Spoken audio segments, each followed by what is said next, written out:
Hello everyone. तो आज मैं आप लोगों के लिए लेके आ गई हूँ दिल्ली पुलिस कांस्टेबल की रामबाण स्ट्रेटेजी। और इस वीडियो के लिए मैं पहले एक सबसे बड़ा दावा कर रही हूँ कि ये वीडियो एक सेल्फ सफिशिएंट वीडियो है। अगर किसी ने ये वीडियो देख लिया, उसके बाद चाहे मेरा कोई वीडियो आए चाहे किसी और क्रिएटर का कोई वीडियो आए, आपको कोई भी वीडियो देखने की जरूरत नहीं है। देख लो, समझ लो, अपने नोट्स बना लो और अपनी जो तैयारी है वो करना स्टार्ट कर दो। अगर रोज रोज इस वीडियो के लूप में फंसे रहोगे, आज ये वीडियो देख ली वो वीडियो देख ली, तो सिलेक्शन नहीं होने वाला। और इस वीडियो की एक खासियत मैं बता दूं, इस वीडियो को पूरा देखने का दम वही रखेगा जो सिलेक्शन लेने का दम रखेगा, क्योंकि 1 से सवा घंटे की ये वीडियो होने वाली है। और जिसके अंदर 1 से सवा घंटे वीडियो देखने का, वो भी अपने पूरे आइडेंटिटिव होके पूरे अपने नोट्स बना के दम नहीं है, उसके अंदर सिलेक्शन लेने का और इस दिल्ली पुलिस के अंदर आके 14-15 घंटे की ड्यूटी करने का दम तो बिल्कुल नहीं है। दिल्ली पुलिस भी ऐसे ही लोग चाहती है जो उसके अंदर आके अपना जो काम है उसको एफिशिएंसी से वो करे, ना कि हाँ भाई हमसे तो कुछ होता ही नहीं है, हमारा तो फोकस स्पैन ही बहुत कम है। तो इसलिए जो भी दिल्ली पुलिस की तैयारी कर रहा है, दिल्ली पुलिस का सिलेक्शन प्रोसेस क्या है, कब एज काउंट होगी, कब फॉर्म आएंगे, कैसे होगा, किसी को अगर कुछ भी नहीं पता ना दिल्ली पुलिस के लिए, उसको भी एक एक चीज पता लगेगी। बिगिनर कैसे तैयारी कर सकते हैं, मैथ्स कैसे पढ़े, रीजनिंग कैसे पढ़े, जीके कैसे पढ़े, एडवांस जो स्टूडेंट है वो कैसे तैयारी कर सकते हैं, हर एक चीज आज इस वीडियो के अंदर मैं बताने वाली हूँ। तो चलो ज्यादा टाइम वेस्ट ना करते हुए शुरू करते हैं। तो अब हम सबसे पहले देखते हैं वैकेंसी की डिटेल, क्योंकि अगर वैकेंसी का ही नहीं पता है तो बहुत ज्यादा थोड़ा सा ऐसे लगता है कि डिमोटिवेशन सा हो रहा है।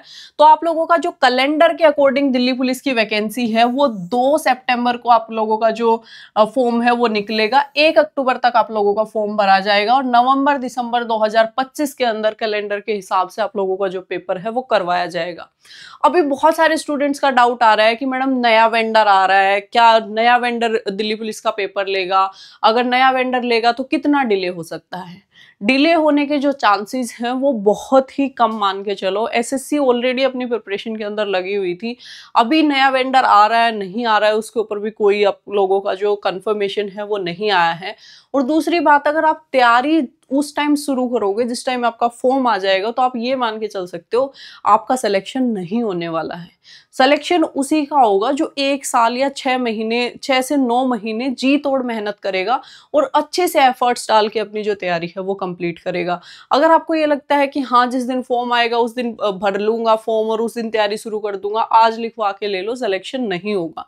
इसलिए जो आप लोगों की डेट है वो यही मान के चलो कि 2 सितंबर को फॉर्म आएगा और आप लोगों का नवंबर और दिसंबर के अंदर पेपर करवा लिया जाएगा। तो 8 महीने का टाइम आप लोगों के पास में है, मोर देन सफिशिएंट टाइम है। ऐसे मैं ये नहीं बोल रही हूँ कि हाँ भाई इसके अंदर सिलेक्शन हो ही नहीं सकता।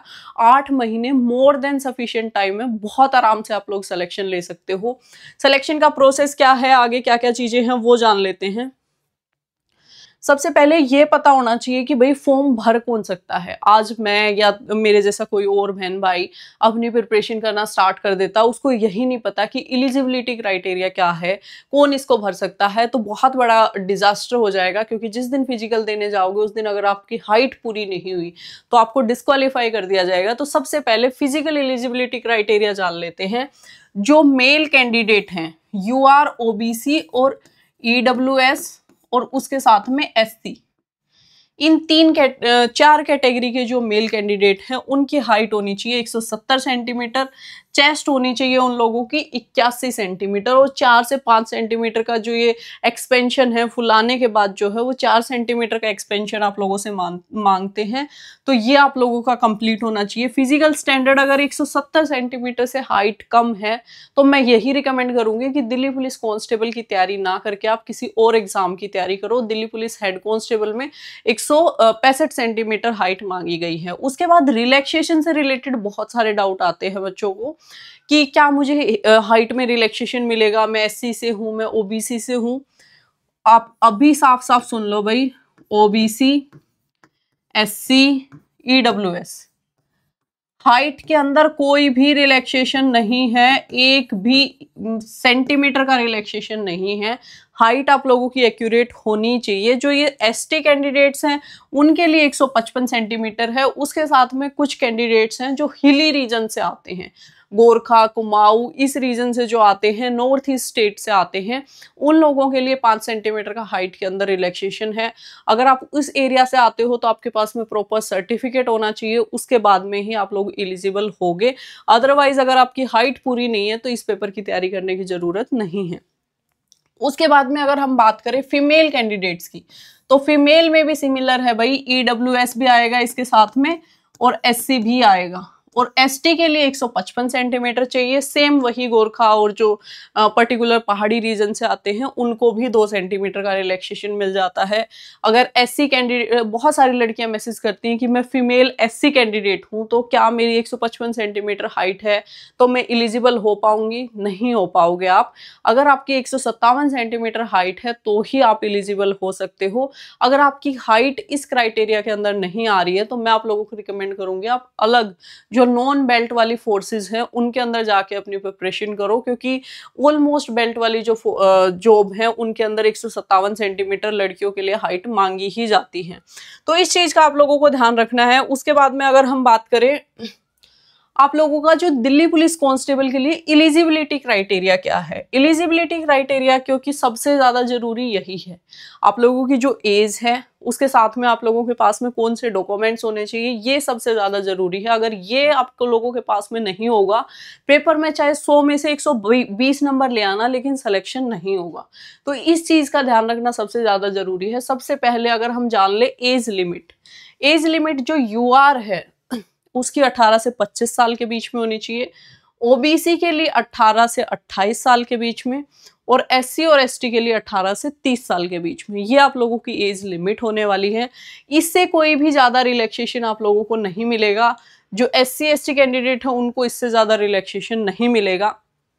अब एक बहुत बड़ा डाउट है कि हमारी जो एज है वो काउंट कब से होगी, उसका भी जवाब मैं अभी दे देती हूँ आप लोगों को। आप लोगों की जो एज काउंट है वो ऑलमोस्ट चांसेस ये हैं कि 1 जुलाई 2025 से होगी। जो 1 जुलाई 2025 को 18 साल का हो जाएगा वो इसको भर सकता है, और जो 25 साल का हो जाएगा वो इसको नहीं भर सकता है। 25 साल से आपकी उम्र कम होनी चाहिए, 18 साल से आपकी उम्र ज्यादा होनी चाहिए। जो इस रेंज के अंदर आएगा वही इस फॉर्म को भर पाएगा। तो इस चीज का अपना जो डाउट है उसको क्लियर कर लो। अगर किसी की एज इसके बीच में नहीं पड़ रही है, दिल्ली पुलिस की तैयारी छोड़ के किसी और एग्जाम की तैयारी करना स्टार्ट कर दो।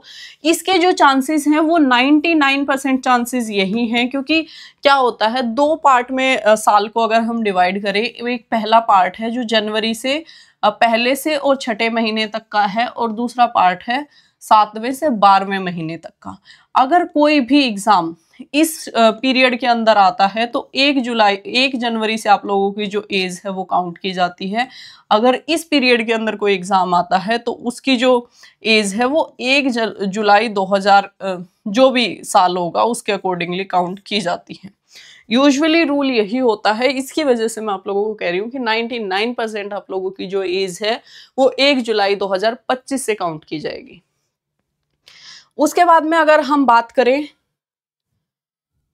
एलिजिबिलिटी क्राइटेरिया, आधी चीजें हमारी रह गई भाई, वो भी डिस्कस करनी है। तो एलिजिबिलिटी क्राइटेरिया उससे अलग और क्या चाहिए आपको? उससे अलग आप लोगों को 12th चाहिए भाई। अगर किसी ने 12th नहीं किया है तो इक्विवेलेंट टू 12th भी चलेगा। जैसे ITI होता है अपना, वो इक्विवेलेंट टू 12th होता है। कोई डिप्लोमा वगैरह अगर आपने ऐसा किया है जो इक्विवेलेंट टू 12th है वो भी चलेगा, या किसी भी बोर्ड से आपने 12th किया है तो वो चलेगा। 12th की मार्कशीट आपके हाथ में होनी चाहिए, वही भर सकते हैं। अगर किसी को ये लगता है कि अभी मैं 12th के अंदर आने वाला हूँ, 12th के अंदर आऊंगा, जिनका अभी तक पेपर कंप्लीट हो चुके हैं वो सब लोग भर सकते हैं, पास होने चाहिए। अगर किसी की कंपार्टमेंट या कुछ भी है तो वो नहीं भर पाएगा। और अगर किसी ने ग्रेजुएशन और कुछ भी आगे कर रखा है उससे कोई असर नहीं पड़ता, सिर्फ 12th आप लोगों के पास में होनी चाहिए अगर आप फॉर्म भरना चाहते हो। उसके बाद में ये 2 चीजें हैं जो सबसे मतलब एक चीज ही बोल सकते हैं मेन, तो ये LMV लाइट मोटर व्हीकल का लाइसेंस चाहिए आप लोगों को। लाइसेंस किसको चाहिए? सिर्फ और सिर्फ मेल कैंडिडेट को चाहिए। अभी फीमेल्स ये मत पूछना कमेंट्स में मैसेज कर करके कि मैडम मेरे को भी लाइसेंस चाहिए। क्या आप लोगों को लाइसेंस की ज़रूरत नहीं है? जो मेल कैंडिडेट हैं उनका गाड़ी का लाइसेंस होना चाहिए, लाइट मोटर व्हीकल।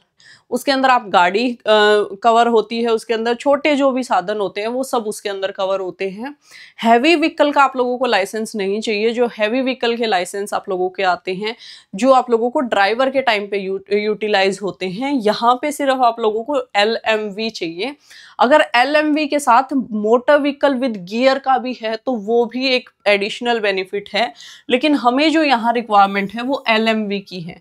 अगर किसी के पास में सिर्फ बाइक का जो लाइसेंस है वो है कि बाइक जो मोटर व्हीकल विद गियर का जो लाइसेंस होता है, अगर वो लाइसेंस अगर आप लोगों के पास में है तो वो एलिजिबल नहीं हो पाएंगे। आप लोगों के पास में जो गाड़ी का लाइसेंस है वो होना चाहिए। ये कब तक बना हुआ होना चाहिए? जिस दिन आप फिजिकल देने जाओगे, जिस दिन आप फिजिकल देने जाओगे उस दिन आप लोगों को लाइसेंस चाहिए होता है। और उस दिन से पहले वाले दिन तक भी अगर आप लोगों का लाइसेंस बना है तो आप इस फॉर्म को भर सकते हो, एलिजिबल हो।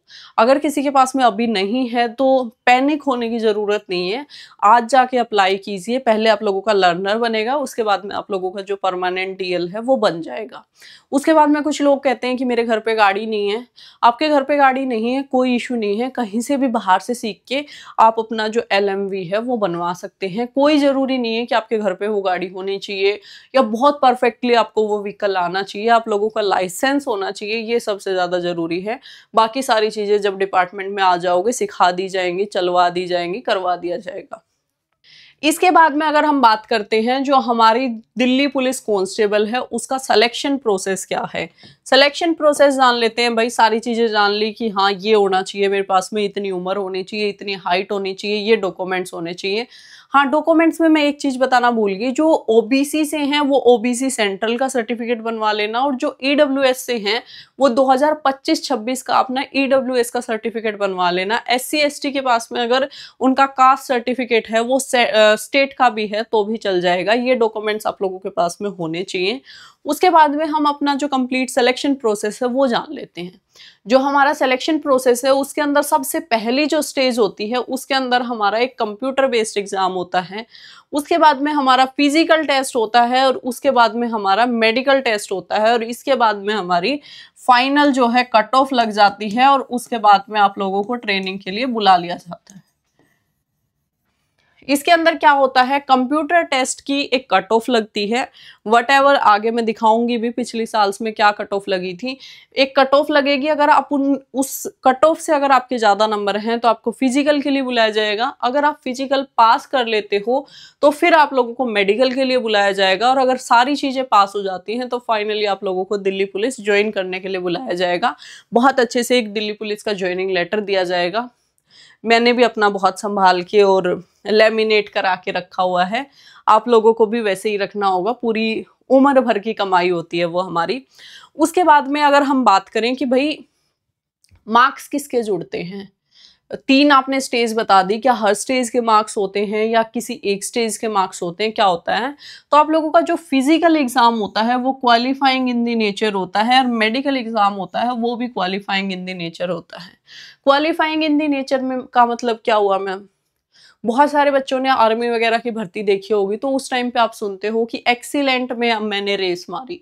तो यहाँ पे आप चाहे आपको 6 मिनट के अंदर रेस अगर कंप्लीट करनी है, चाहे आप उसको 4 मिनट में कर लो, कोई एक्स्ट्रा मार्क्स आप लोगों को नहीं मिलने वाला है। बस ये होना चाहिए कि जितना स्टैंडर्ड आप लोगों को दे रखा है फिजिकल का उतना कंप्लीट आपको करना है। उससे अलग आप लोगों को कुछ भी ज़रूरत नहीं है कि हाँ भाई बहुत एक्सीलेंट में मार दोगे तो कोई एडिशनल मार्क्स मिल जाएंगे। मारते हो तो कोई दिक्कत नहीं है, कोई मना ही नहीं है, लेकिन नंबर कोई भी नहीं मिलेंगे। नंबर सिर्फ और सिर्फ जो आप लोगों का कंप्यूटर बेस्ड सबसे पहला जो रिटन एग्जाम आप लोगों का होता है, सिर्फ और सिर्फ उसके नंबर जुड़ते हैं, और उसी के बेस पे फाइनल कट ऑफ आप लोगों की जो है वो तैयार होती है। तो ये चीजें आई होप आप लोगों को समझ में आ गई होंगी। और अगर यहाँ तक आप इस वीडियो को देख रहे हो तो कहीं ना कहीं आप लोगों को इंटरेस्ट इसके अंदर डेवलप हो रहा है, एक एक चीजों के डाउट अगर आप लोगों के क्लियर हो रहे हैं तो ये चीज कमेंट सेक्शन में जरूर लिखना कि आप लोगों को इस वीडियो के साथ में कैसा एक्सपीरियंस रहा, क्या आप लोगों के डाउट्स क्लियर हुए या नहीं हुए। उसके बाद में जो सबसे पहला मैंने आप लोगों को बताया था कंप्यूटर बेस्ड एग्जाम, तो कंप्यूटर बेस्ड जो एग्जाम होगा उसका एग्जाम पैटर्न जान लेते हैं, क्योंकि भाई सबसे ज्यादा जरूरी तो कहीं ना कहीं आके यही हो जाता है। ऐसा नहीं है कि बाकी चीजें जरूरी नहीं है, बाकी चीजें भी जरूरी है, लेकिन इसके अंदर अच्छे मार्क्स स्कोर करना सबसे ज्यादा जरूरी है, क्योंकि कट ऑफ इसके बेसिस के ऊपर ही बनती है। तो आप लोगों का जो सबसे पहले पेपर होता है वो कंप्यूटर बेस्ड होता है। मतलब क्या होता है इसका, कि आप लोगों को एक स्क्रीन के ऊपर पेपर दिखता है, कोई भी आप लोगों के पास में फिजिकल कॉपी नहीं आती है, ना ही कोई गोले भरने होते हैं, ना ही कोई टिक लगाने होते हैं। कंप्यूटर में ही आप लोगों को अपना एग्जाम जो है वो सोल्व करना होता है। अब कुछ स्टूडेंट बिगिनर होंगे, उनको शायद ये भी डाउट हो सकता है, एडवांस वालों को तो पता होगा इन चीजों का, अगर हम वहां कंप्यूटर पे पेपर सोल्व करेंगे तो मैथ के क्वेश्चन सोल्व कैसे करेंगे। उसके लिए आप लोगों को एक रफ पेपर मिल जाता है वहां पे, उसके ऊपर सोल्व करके और आप दोबारा से आंसर कंप्यूटर के अंदर ही टिक करते हो उसका। तो इसका एग्जाम पैटर्न समझ लेते हैं भाई, कैसे एग्जाम होता है, क्या क्या चीजें उसके अंदर होती हैं। सबसे पहले अगर आप देखो तो आप लोगों का आता है मैथ्स। मैथ्स जो है वो 15 नंबर का होता है, 15 क्वेश्चन होते हैं, 15 ही नंबर का होता है। उसके बाद में आप लोगों की जीएस जो है, जीएस आप लोगों की आती है, 50 क्वेश्चन होते हैं, 50 नंबर की होती है। उसके बाद में आप लोगों की ये रीजनिंग है भाई, रीजनिंग आप लोगों की 25 नंबर की आती है, 25 क्वेश्चन 25 नंबर की। कंप्यूटर आप लोगों का 10 नंबर का आता है, 10 ही क्वेश्चन होते हैं, टोटल 100 क्वेश्चन होते हैं, 100 नंबर। मतलब एक क्वेश्चन 1 नंबर का होता है। इस एग्जाम के अंदर नेगेटिव मार्किंग होती है 1/4 की। मतलब अगर आपने कोई क्वेश्चन गलत किया तो जो आपके सही वाले नंबर हैं उसमें से आप लोगों का 1/4 मतलब 0.25 नंबर काट लिए जाएंगे। तो यहाँ से आप इसका वेटेज देख सकते हो कि सबसे ज्यादा जो वेटेज है वो जनरल अवेयरनेस का है, आधा वेटेज इन 3 सेक्शन का है, और अकेला जो जनरल अवेयरनेस है उसका इतना वेटेज है। तो जनरल अवेयरनेस के ऊपर इस वीडियो के एंड में बहुत डिटेल में बात करेंगे, एक एक टॉपिक में आप लोगों को समझा दूंगी, जहां से आप लोगों को पढ़ के बहुत अच्छा आप इस एग्जाम के अंदर स्कोर कर सकते हो।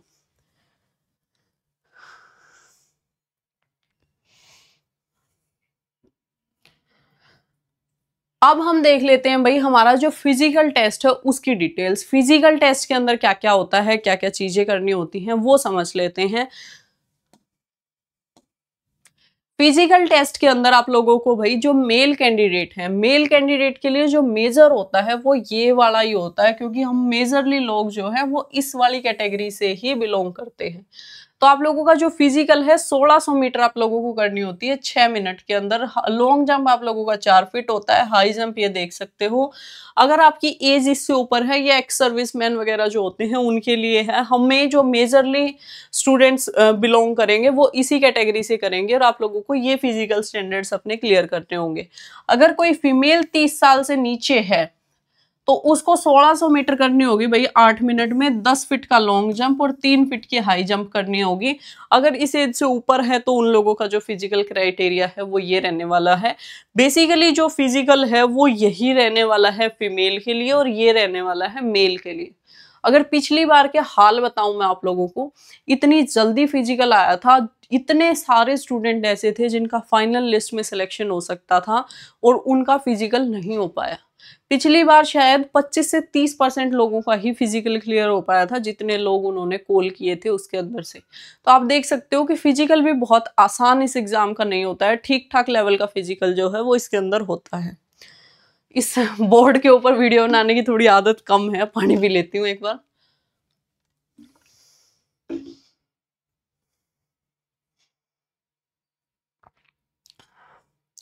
इसके बाद भाई हम अपना जो नेक्स्ट चीज है वो देखते हैं कि प्रीवियस ईयर की कट ऑफ क्या रही हैं, वो जान लेते हैं, समझ लेते हैं। प्रीवियस ईयर की कट ऑफ कहीं ना कहीं आप लोगों के जो पूरा एक प्रिपरेशन है उसके टाइम पे बहुत इंपॉर्टेंट रहती है, और कहीं ना कहीं आप इसको देख के चल रहे होते हो।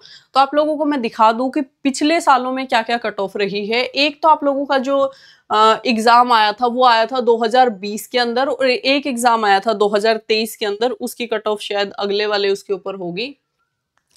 जो फिजिकल एग्जाम 2020 का था उसकी जो कट ऑफ है यूआर की, फिजिकल के लिए जो आई थी वो ये कट ऑफ आई थी, और जो फाइनल मेरिट लगी थी वो ये लगी थी। यहाँ पे आप काफी डिफरेंस देख रहे हो कि टाइम ठीक मिल गया था फिजिकल की तैयारी करने के लिए, और काफी बच्चों ने फिजिकल क्लियर कर लिए थे। ओबीसी की आप लोगों की ये रही थी, जो मेन कट ऑफ तो आप ये देख के चलो, क्योंकि फाइनली जो सिलेक्शन है वो तो इसके ऊपर हुआ था।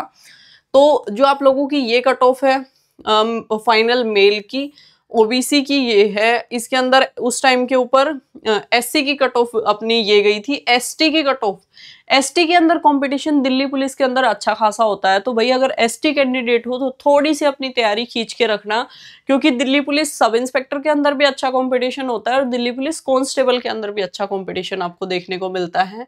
फीमेल की कट ऑफ भाई काफी कम गई थी, फीमेल की कट ऑफ आप देख सकते हो। इस हिसाब से अगर फीमेल को देखा जाए तो ये नौकरी एक one of the best post में से आप कंसीडर करके चल सकते हो कि बहुत आराम से आप इसको क्लियर कर सकते हो और बहुत इजीली आप लोगों का जो सिलेक्शन है वो इसके अंदर हो जाता है, और आगे जो नौकरी है वो भी बहुत डिफिकल्ट नहीं रहती, बहुत आराम से वो भी हो जाती है। स्क्रीनशॉट भी ले सकते हो भाई अगर आप लोगों को अपनी रेफरेंस के लिए बाद के लिए रखना है तो। उसके बाद में अगर हम बात करें जो 2023 की कट ऑफ है वो क्या रही थी, जो रिसेंट में एग्जाम हुआ है उसके अंदर कट ऑफ क्या रही थी।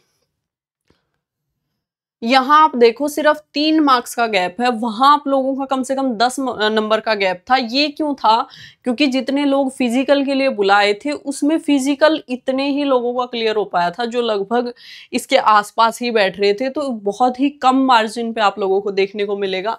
सिलेक्शन जो है वो इस कट ऑफ के ऊपर हो गए थे, तो इसके अकॉर्डिंगली आप देख सकते हो पिछली साल की कट ऑफ, उससे पहले वाली कट ऑफ दोनों दिखा दी है मैंने, तो उसके हिसाब से आप लोगों को टारगेट करते हुए चलना है। अगर मैं एक सेफ स्कोर बताऊं साइड के अंदर, मैं आप लोगों को अगर बताना चाहूं, अगर आप यूआर,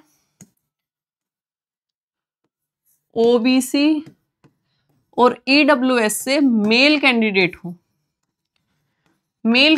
हो तो आप लोगों को टारगेट करना चाहिए कि लगभग आप 70 से 72 से 73 नंबर अगर आप अपने एग्जाम के अंदर ले आओगे तो आप अपने आप को 100% श्योर मान के चल सकते हो कि हाँ भाई मेरा सिलेक्शन हो जाएगा। अगर आप एससी और एसटी से बिलोंग करते हो तो आप लोगों को 65 से 68 तक की कोशिश करनी चाहिए कि लगभग इतने नंबर मैं ले आऊं। अगर एक फीमेल कैंडिडेट हो आप, पहले थोड़ा सा कंपटीशन कम होता था, अब फीमेल के अंदर भी धीरे धीरे कंपटीशन जो है वो बढ़ना स्टार्ट हो गया है।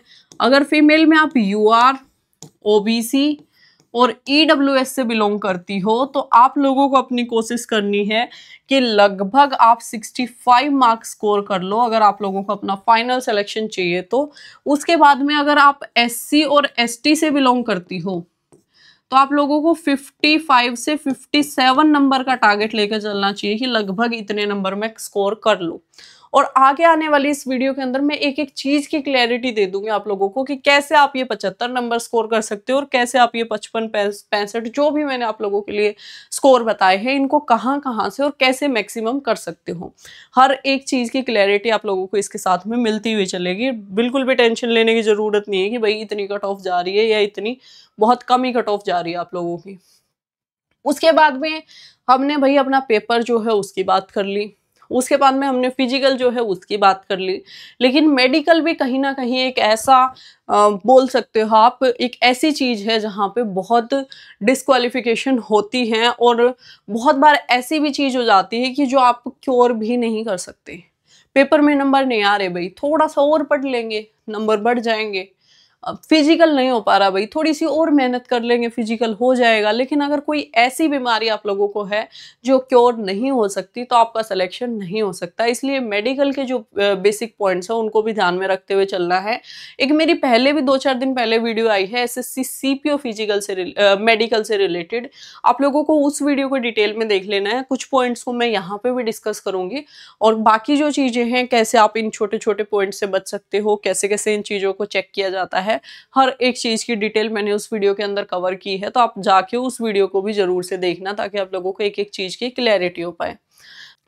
सबसे पहले और सबसे मेन पॉइंट हमारा जो आता है वो आईज का आता है। आईज के अंदर अगर किसी का पॉइंट बन जाता है तो आप लोगों का क्लियर नहीं होता है। इस चीज के लिए मैंने बहुत डिटेल में उसके अंदर बताया है। मैं जो बेसिकली हमारी आंख है वो 6/6 होनी चाहिए, जो हमारा लिखने वाला हाथ है। जैसे मेरा राइट डोमिनेटिंग हैंड है तो मेरी राइट आई 6/6 होनी चाहिए और लेफ्ट आई मेरी 6/9 भी चल जाती है। जो हमारा क्राइटेरिया है वो ये रहता है। उसके बाद में बहुत सारे स्टूडेंट जो चश्मा लगा होता है वो लोग भी अपना सर्जरी वगैरह करवा के डॉक्टर से कंसल्ट करके अपना जो मेडिकल है वो क्लियर करते हैं। हर एक चीज़ के बारे में पब्लिक प्लेटफॉर्म पे बोलना भी ठीक नहीं होता, तो आप लोग अपने डॉक्टर से कंसल्ट करना, वो आप लोगों को बता देंगे एग्जैक्टली कि कैसे आप इस प्रोसीजर के थ्रू जा सकते हो, कैसे अपने आईज को ठीक कर सकते हो। उसके बाद में अगर हम बात करें जो हमारा डीएनएस है नाक का, सबसे पहले भाई आंख देख ली। अगर मैं एक ओवरव्यू दे दूं ना, एक आदमी अगर ठीक ठाक दिख रहा है ना, हाथ पैर सारी चीजें ठीक चल रही है, मूवमेंट ठीक है, कोई भी जॉइंट के अंदर कोई ऐसा नहीं है कि हाँ भाई कोई जॉइंट अच्छे से काम नहीं कर रहा, ठीक से चल पा रहा है, ठीक से सारा अपना काम कर लेता है, तो उसका ऑलमोस्ट ये मान के चल सकते हो मेडिकल क्लियर हो जाता है। उसके बाद भी कुछ छोटे छोटे पॉइंट्स हैं जिसके ऊपर डिस्कशन करेंगे। आंखें आपकी 6/6 होनी चाहिए। नाक के अंदर जो बीच की हड्डी होती है थोड़ी टेढ़ी हो जाती है, डीएनएस जिसको बोलते हैं। एग्जैक्टली भाई मैं डॉक्टर नहीं हूँ तो माइट भी कुछ और चीज हो सकती है, मेरे को इतना ही पता है कि नाक की हड्डी से रिलेटेड कुछ होता है डीएनएस का पॉइंट। अगर माइल्ड आप लोगों का पॉइंट है तो चल जाएगा, अगर बहुत मेजर है तो आप लोगों को अपनी जो सर्जरी है वो करवानी पड़ेगी। जैसे ही आपका जो पेपर है वो हो जाता है उसके बाद में आप डॉक्टर से कंसल्ट कर सकते हो और अपना चेकअप करा सकते हो कि भाई मैं ठीक हूँ या नहीं हूँ। उसके बाद में अगर हम बात करें कैरिंग एंगल, जो हमारे हाथ हैं इनका कैरिंग एंगल चेक किया जाता है, जैसे कि इसके अंदर भी दिखाया गया है। इसके अंदर बहुत मेजर पॉइंट किसी का नहीं बनता है, बहुत नॉर्मली स्टूडेंट्स का क्लियर हो जाता है। 15 डिग्री के आसपास का शायद ये अलाउ होता है एग्जैक्टली, पूरा पॉइंट टू पॉइंट मुझे नहीं पता, लगभग 15 डिग्री के आसपास तक अलाउ होता है ये। उसके बाद में अगर हम बात करें हमारे जो अगर कोई भी मेल कैंडिडेट है तो आपके ये बोल सकते हो आपके बॉडी पार्ट्स जो हैं, प्राइवेट बॉडी पार्ट्स जो हैं वो प्रॉपरली चेक होते हैं। अगर मेल कोई है तो उसके लिए भी private body part properly check होते हैं, तो उसके अंदर भी कोई इश्यू आप लोगों को नहीं होना चाहिए। नोक नीज के अंदर बहुत स्टूडेंट का डाउट होता है, उसके लिए मैंने जो मेडिकल वाली वीडियो बनाई है उसके अंदर एक एक चीज बता दी है, आप जाके उसको देखना, काफी हद तक आप लोगों को क्लैरिटी मिलेगी। फ्लैट फिट है, नोक नीज है। अगर कोई कलर ब्लाइंड है, अगर कोई कलर ब्लाइंड है तो उसका फिजिकल क्लियर मेडिकल क्लियर नहीं होगा भाई, ये अभी बता देती हूँ मैं। अगर अपनी कलर ब्लाइंडनेस एक बार चेक करा लेना, अगर कोई हो तो अपना जो इस एग्जाम की तैयारी छोड़ के किसी और एग्जाम की तैयारी करना स्टार्ट कर देना, क्योंकि कलर ब्लाइंड का जो पेपर है वो क्लियर नहीं हो पाएगा। उसके बाद में सबसे मेन जो पॉइंट बनता है वो कलर ब्लाइंडनेस का, आंखों का जो पॉइंट है वही एक ऐसा पॉइंट होता है जिसको तोड़ना बहुत डिफिकल्ट होता है। बाकी वेट हीमोग्लोबिन ये सब पॉइंट्स जो होते हैं बहुत आराम से क्लियर हो जाते हैं और बहुत आराम से आप इसको क्योर भी कर सकते हो। लेकिन वेट जो आप लोगों का कलर ब्लाइंडनेस वाला पार्ट होता है वो आप लोगों का क्लियर नहीं होता है।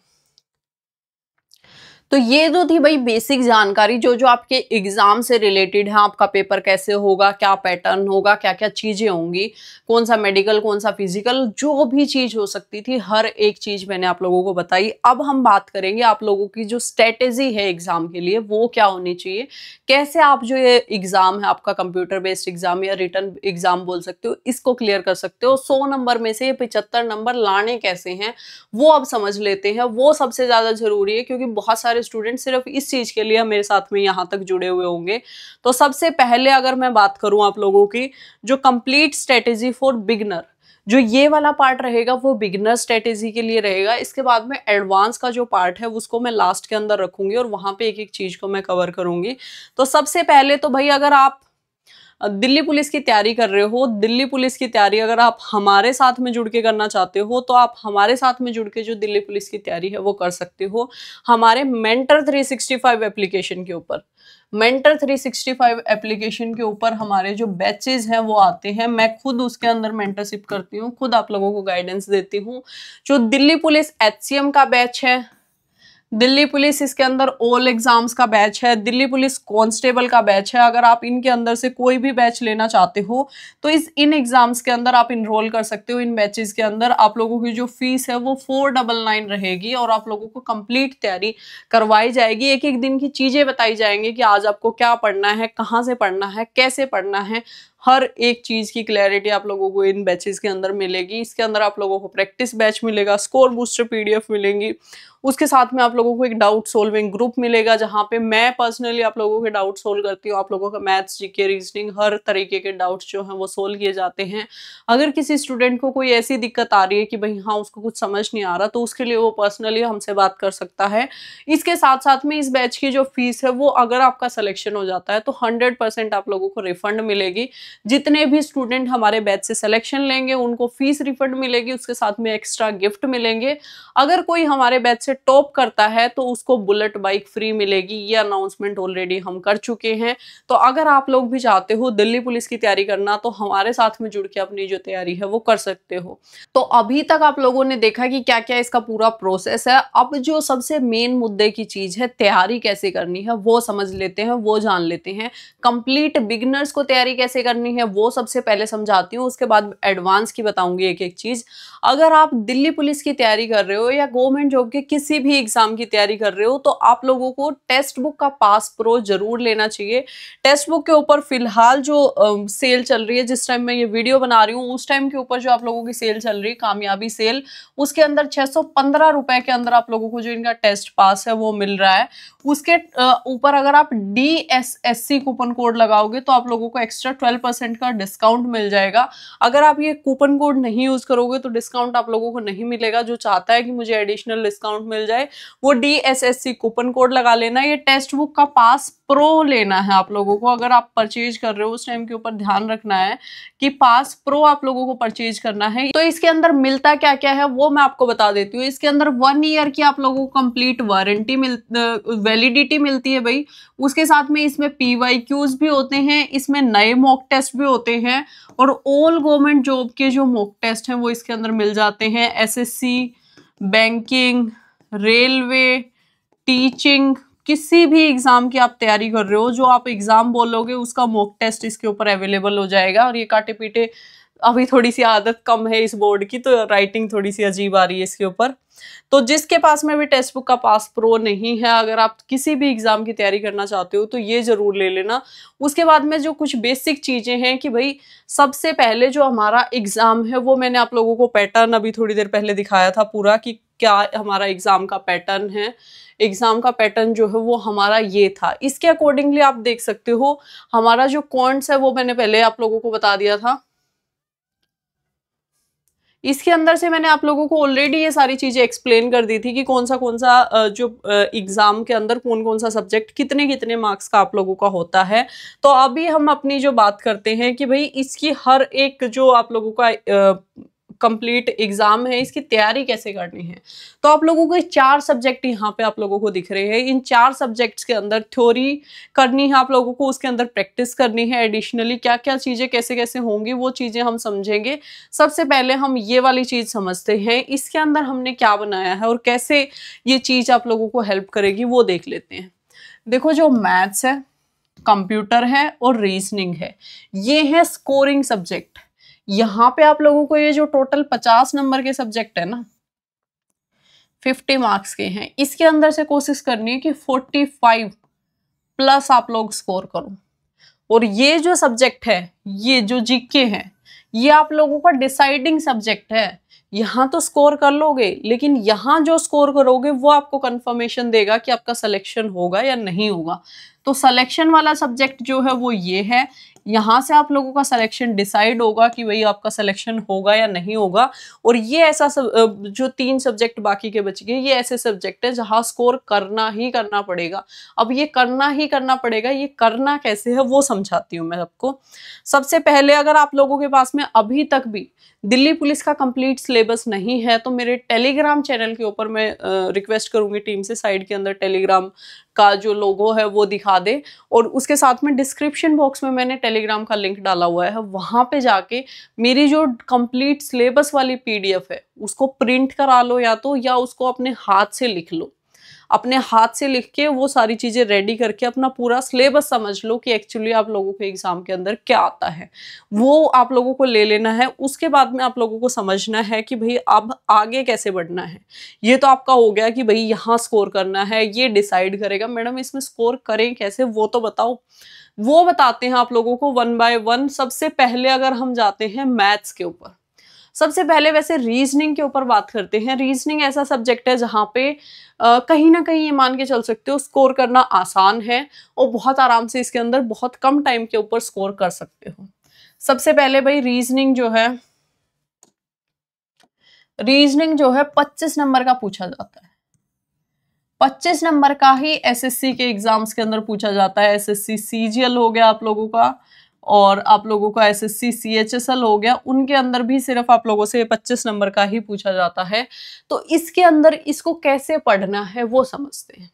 देखो, दो तरीके के स्टूडेंट हैं। एक होते हैं जिनकी रीजनिंग एबिलिटी ऑलरेडी बहुत अच्छी होती है, उनको बहुत ज्यादा चीजें करने की जरूरत नहीं पड़ती। एक स्टूडेंट होते हैं जिनको भाई नहीं समझ में आ रहा अभी, और वैसे भी एक बिगिनर स्टूडेंट अगर आप हो, अभी से तैयारी करना स्टार्ट कर रहे हो, तो मैं आपसे क्या ही एक्सपेक्ट करूं कि आपको बहुत कुछ आता होगा।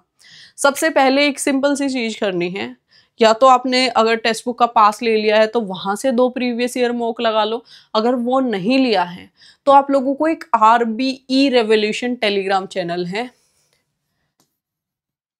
RBE के नाम से है, RBE रेवोल्यूशन टेलीग्राम चैनल है। इनके टेलीग्राम के ऊपर दिल्ली पुलिस कांस्टेबल की सारी पुरानी शिफ्ट पड़ी हुई है।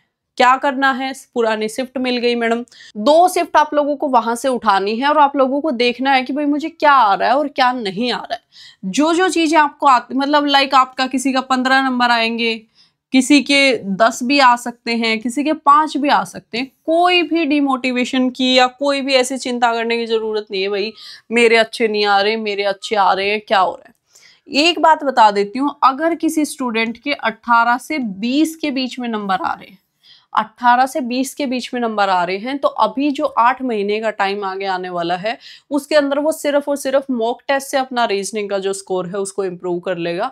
उसकी एक स्ट्रेटेजी अलग से होगी, जब एक बार ये कंप्लीट कर ले उसके बाद में उसके बारे में डिस्कस करेंगे।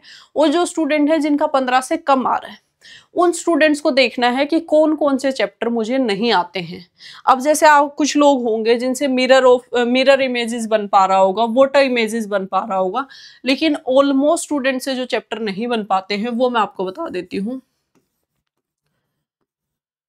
नंबर सीरीज होगा आप लोगों का, सीरीज के जितने भी टॉपिक हैं वो अलग अलग हैं, वो सारे ही आप लोगों को दिक्कत करेंगे। दूसरा आप लोगों का होगा एनालॉजी। तीसरा आप लोगों का जो टॉपिक होगा वो होगा मिसिंग नंबर।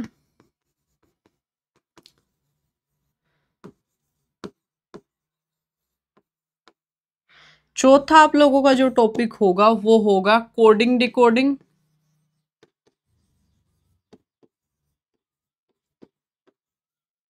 उसके बाद अगर आपको दिक्कत आएगी तो वो आएगी ब्लड रिलेशन में। एकदम से जो नया एस्पिरेंट है उससे ब्लड रिलेशन भी नहीं बन पाता भाई।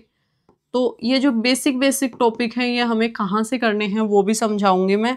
उसके बाद में आप लोगों को वेन डायग्राम भी इशू आ सकता है। उसके बाद में आप लोगों को जो इशू है वो आ सकता है अपना जो सिलोलिज्म टॉपिक है। उसके बाद में सिटिंग अरेंजमेंट में भी आप लोगों को दिक्कत आ सकती है।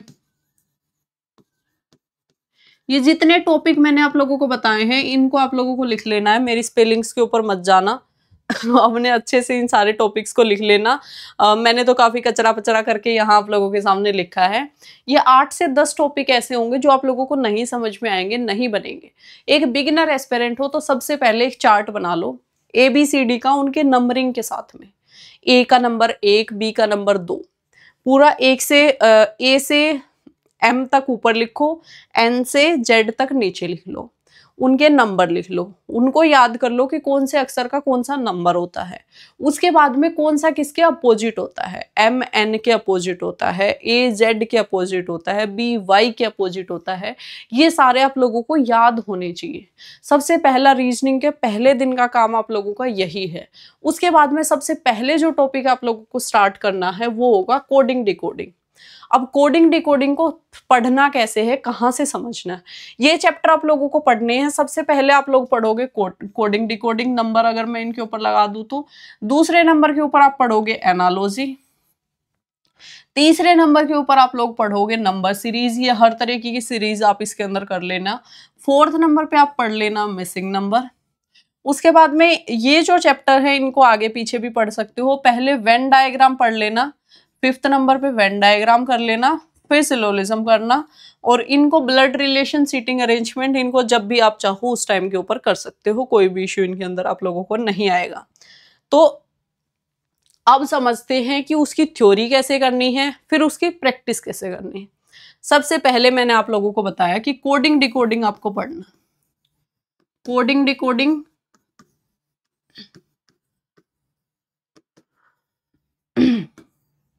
एक कॉपी ले लो, कॉपी के अंदर हेडिंग डाल दो कोडिंग डिकोडिंग। अब क्या करना है, आपके पास में फोन लैपटॉप जो भी है, यूट्यूब के ऊपर सर्च करो coding decoding for Delhi police भी डाल सकते हो और एसएससी सीजीएल भी डाल सकते हो। कोडिंग डिकोडिंग के अंदर आप लोगों को वीडियोस मिल जाएंगी।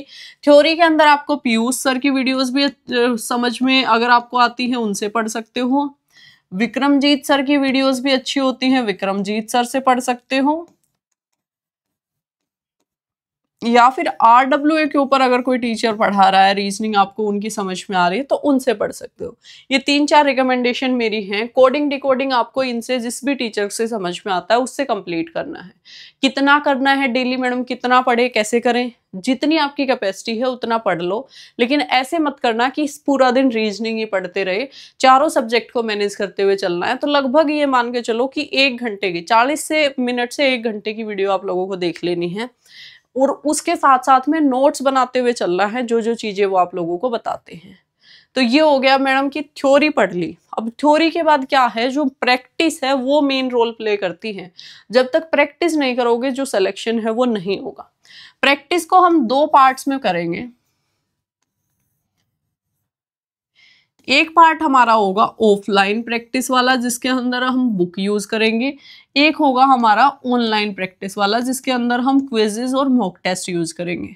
इसके अंदर आपको बुक लेनी है भाई, एक बुक मोर देन सफिशिएंट है, एक बुक से ज्यादा इसके लिए जरूरत नहीं है। एक प्रीवियस ईयर की बुक ले लो, एसएससी के प्रीवियस ईयर की, एसएससी के पीवाईक्यूज की बुक ले लो पूरी की पूरी, जिससे आप बहुत आराम से अपने जो पूरे एसएससी के पेपर अगर दोगे तो वो भी निकल जाएंगे, दिल्ली पुलिस के जितने पेपर दोगे वो भी निकल जाएंगे। तो जो एसएससी के पीवाईक्यूज की बुक लोगे उससे आप लोगों का दिल्ली पुलिस का एग्जाम भी हो जाएगा, एसएससी के एग्जाम देने हैं वो भी हो जाएंगे, दिल्ली पुलिस के बाकी कोई एग्जाम देने हैं वो भी हो जाएंगे। मार्केट के अंदर बहुत सारी बुक्स अवेलेबल हैं। अगर मैं बताऊं तो बुक लेटेस्ट होनी चाहिए, सारे लेटेस्ट क्वेश्चन उसके अंदर इंक्लूडेड हो, चैप्टर वाइज फॉर्मेट के अंदर क्वेश्चन इंक्लूडेड हो। अगर मेरी तरफ से रिकमेंडेशन चाहते हो तो किरण पब्लिकेशन की जो मोटे वाली बुक आती है वो ले लेना। उस मोटे वाली बुक को करना कैसे है अब वो समझते हैं। उसका जो फोटो है वो मैं स्क्रीन के ऊपर ऐड करा दूंगी, और अगर उसको परचेज करना चाहते हो लेटेस्ट एडिशन का लिंक डिस्क्रिप्शन बॉक्स में डलवा रही हूँ, वहां से क्लिक करके भी आप उसको परचेज कर सकते हो। नियर बाय कोई मार्केट है जहां पे बुक आपको मिल जाती है तो वहां से परचेज कर सकते हो। तो सबसे पहले भाई एसएससी की पीवाईक्यू ले ली, कोडिंग डिकोडिंग का अपनी इन किसी टीचर से पढ़ के अपने जो है नोट्स बना लिए। अब आपको क्या करना है, जैसे ही आपके नोट्स कंप्लीट हो जाते हैं आप लोगों को लेके बैठनी है बुक। बुक आप लेके बैठे, बुक में क्या करना है, 1 से क्वेश्चन शुरू करना है। 1 से 30 बनाओ, 1 से 50 बनाओ, जो आपकी कैपेसिटी है उतने बना लो। बनाते हुए क्या चीज ध्यान रखनी है कि 1 से 30 तक के क्वेश्चन जिस दिन आप सोल्व कर रहे हो, एक पहले नंबर के क्वेश्चन से सोल्व करना स्टार्ट करो और आगे बढ़ते चले जाओ। जिस भी क्वेश्चन के ऊपर, जैसे आपको दूसरा ही क्वेश्चन नहीं समझ में आया भाई अपने आप से कि कैसे होगा, आपको पीछे से सॉल्यूशन देखना पड़ा, तो ये जो दूसरे नंबर का क्वेश्चन था इसके ऊपर आपको कोई मार्क बना देना है। हैशटैग बना दिया, कोई आपने स्टार बना दिया, कोई गोला बना दिया, कोई टिक बना दिया, वट एवर साइन आप जो भी यूज करना चाहते हो वो कर लेना। मैं अपने टाइम के ऊपर हैशटैग ज्यादा यूज करती थी, और ये जो गोला है, अगर मेरे जैसा कोई कॉन्शियस है, कई लड़कियों में आदत होती है कि भाई किताब साफ सुथरी रहनी चाहिए, तो पेंसिल से बना लेना। अगर चाहते हो कि कोई बात नहीं काली पीली हो जाने दो तो अपने पेन से बना लेना। इस गोले का फायदा क्या है, आपने 1 से 30 तक के क्वेश्चन किए, आपको दूसरा नहीं आया, 7वां नहीं आया, 8वां नहीं आया, उसके बाद आपको 12वां नहीं आया, वट एवर जो भी क्वेश्चन है, ये 5 क्वेश्चन 4 क्वेश्चन आप लोगों को नहीं आए, तो पहली बार में सिर्फ कोई टेंशन नहीं लेनी कि भाई मेरे से नहीं बन रहे, क्या हो रहा है क्या नहीं हो रहा है। क्वेश्चन देखो, खुद से बनता है ठीक है, वरना पीछे से सॉल्यूशन देखो, बनाओ। जिसका पीछे से सॉल्यूशन देखा उसके ऊपर मार्क करते हुए चलो, चाहे सारे ही क्वेश्चन मार्क क्यों ना हो जाए, टेंशन लेने की जरूरत नहीं, करते हुए चले जाओ। उसके बाद क्या करना है, जब दूसरी बार इसको रिवाइज करने बैठोगे, एक बार ऐसे करके पूरा सिलेबस कंप्लीट कर दो अपना। उसके बाद जब दूसरी बार रिवीजन करने बैठोगे तो जो ये पहला क्वेश्चन था ना जो आपसे हो गया था, उसकी जरूरत नहीं है आप लोगों को देखने की। सिर्फ इन क्वेश्चंस को देखो जिनके ऊपर आपने पहले टिक किए थे। जितने क्वेश्चंस के ऊपर आपने टिक किए थे, सिर्फ और सिर्फ उन क्वेश्चंस को उठाओ और उनकी दोबारा से प्रैक्टिस करो। और जो क्वेश्चन आपसे पहली बार में बिना पीछे देखे बन गया, उसका मार्क काट दो। जो क्वेश्चन उसके बाद भी नहीं बना, उसके ऊपर डबल मार्क कर दो कि दूसरा क्वेश्चन आपसे बन गया, लेकिन सातवां क्वेश्चन ना तो आपसे पहली बार में बना था, एक निशान उसका है, ना ही आपसे दूसरी बार में बना, तो एक निशान उसका लगा दो भाई। इसका मतलब क्या हो गया, ये क्वेश्चन आपके लिए वेरी वेरी इंपॉर्टेंट हो गया। यहाँ पे आप इशू फेस कर रहे हो, यहाँ से आपके क्वेश्चन नहीं बन रहे, तो इसके लिए आपने क्या करना है, डबल मार्क लगा लेना है।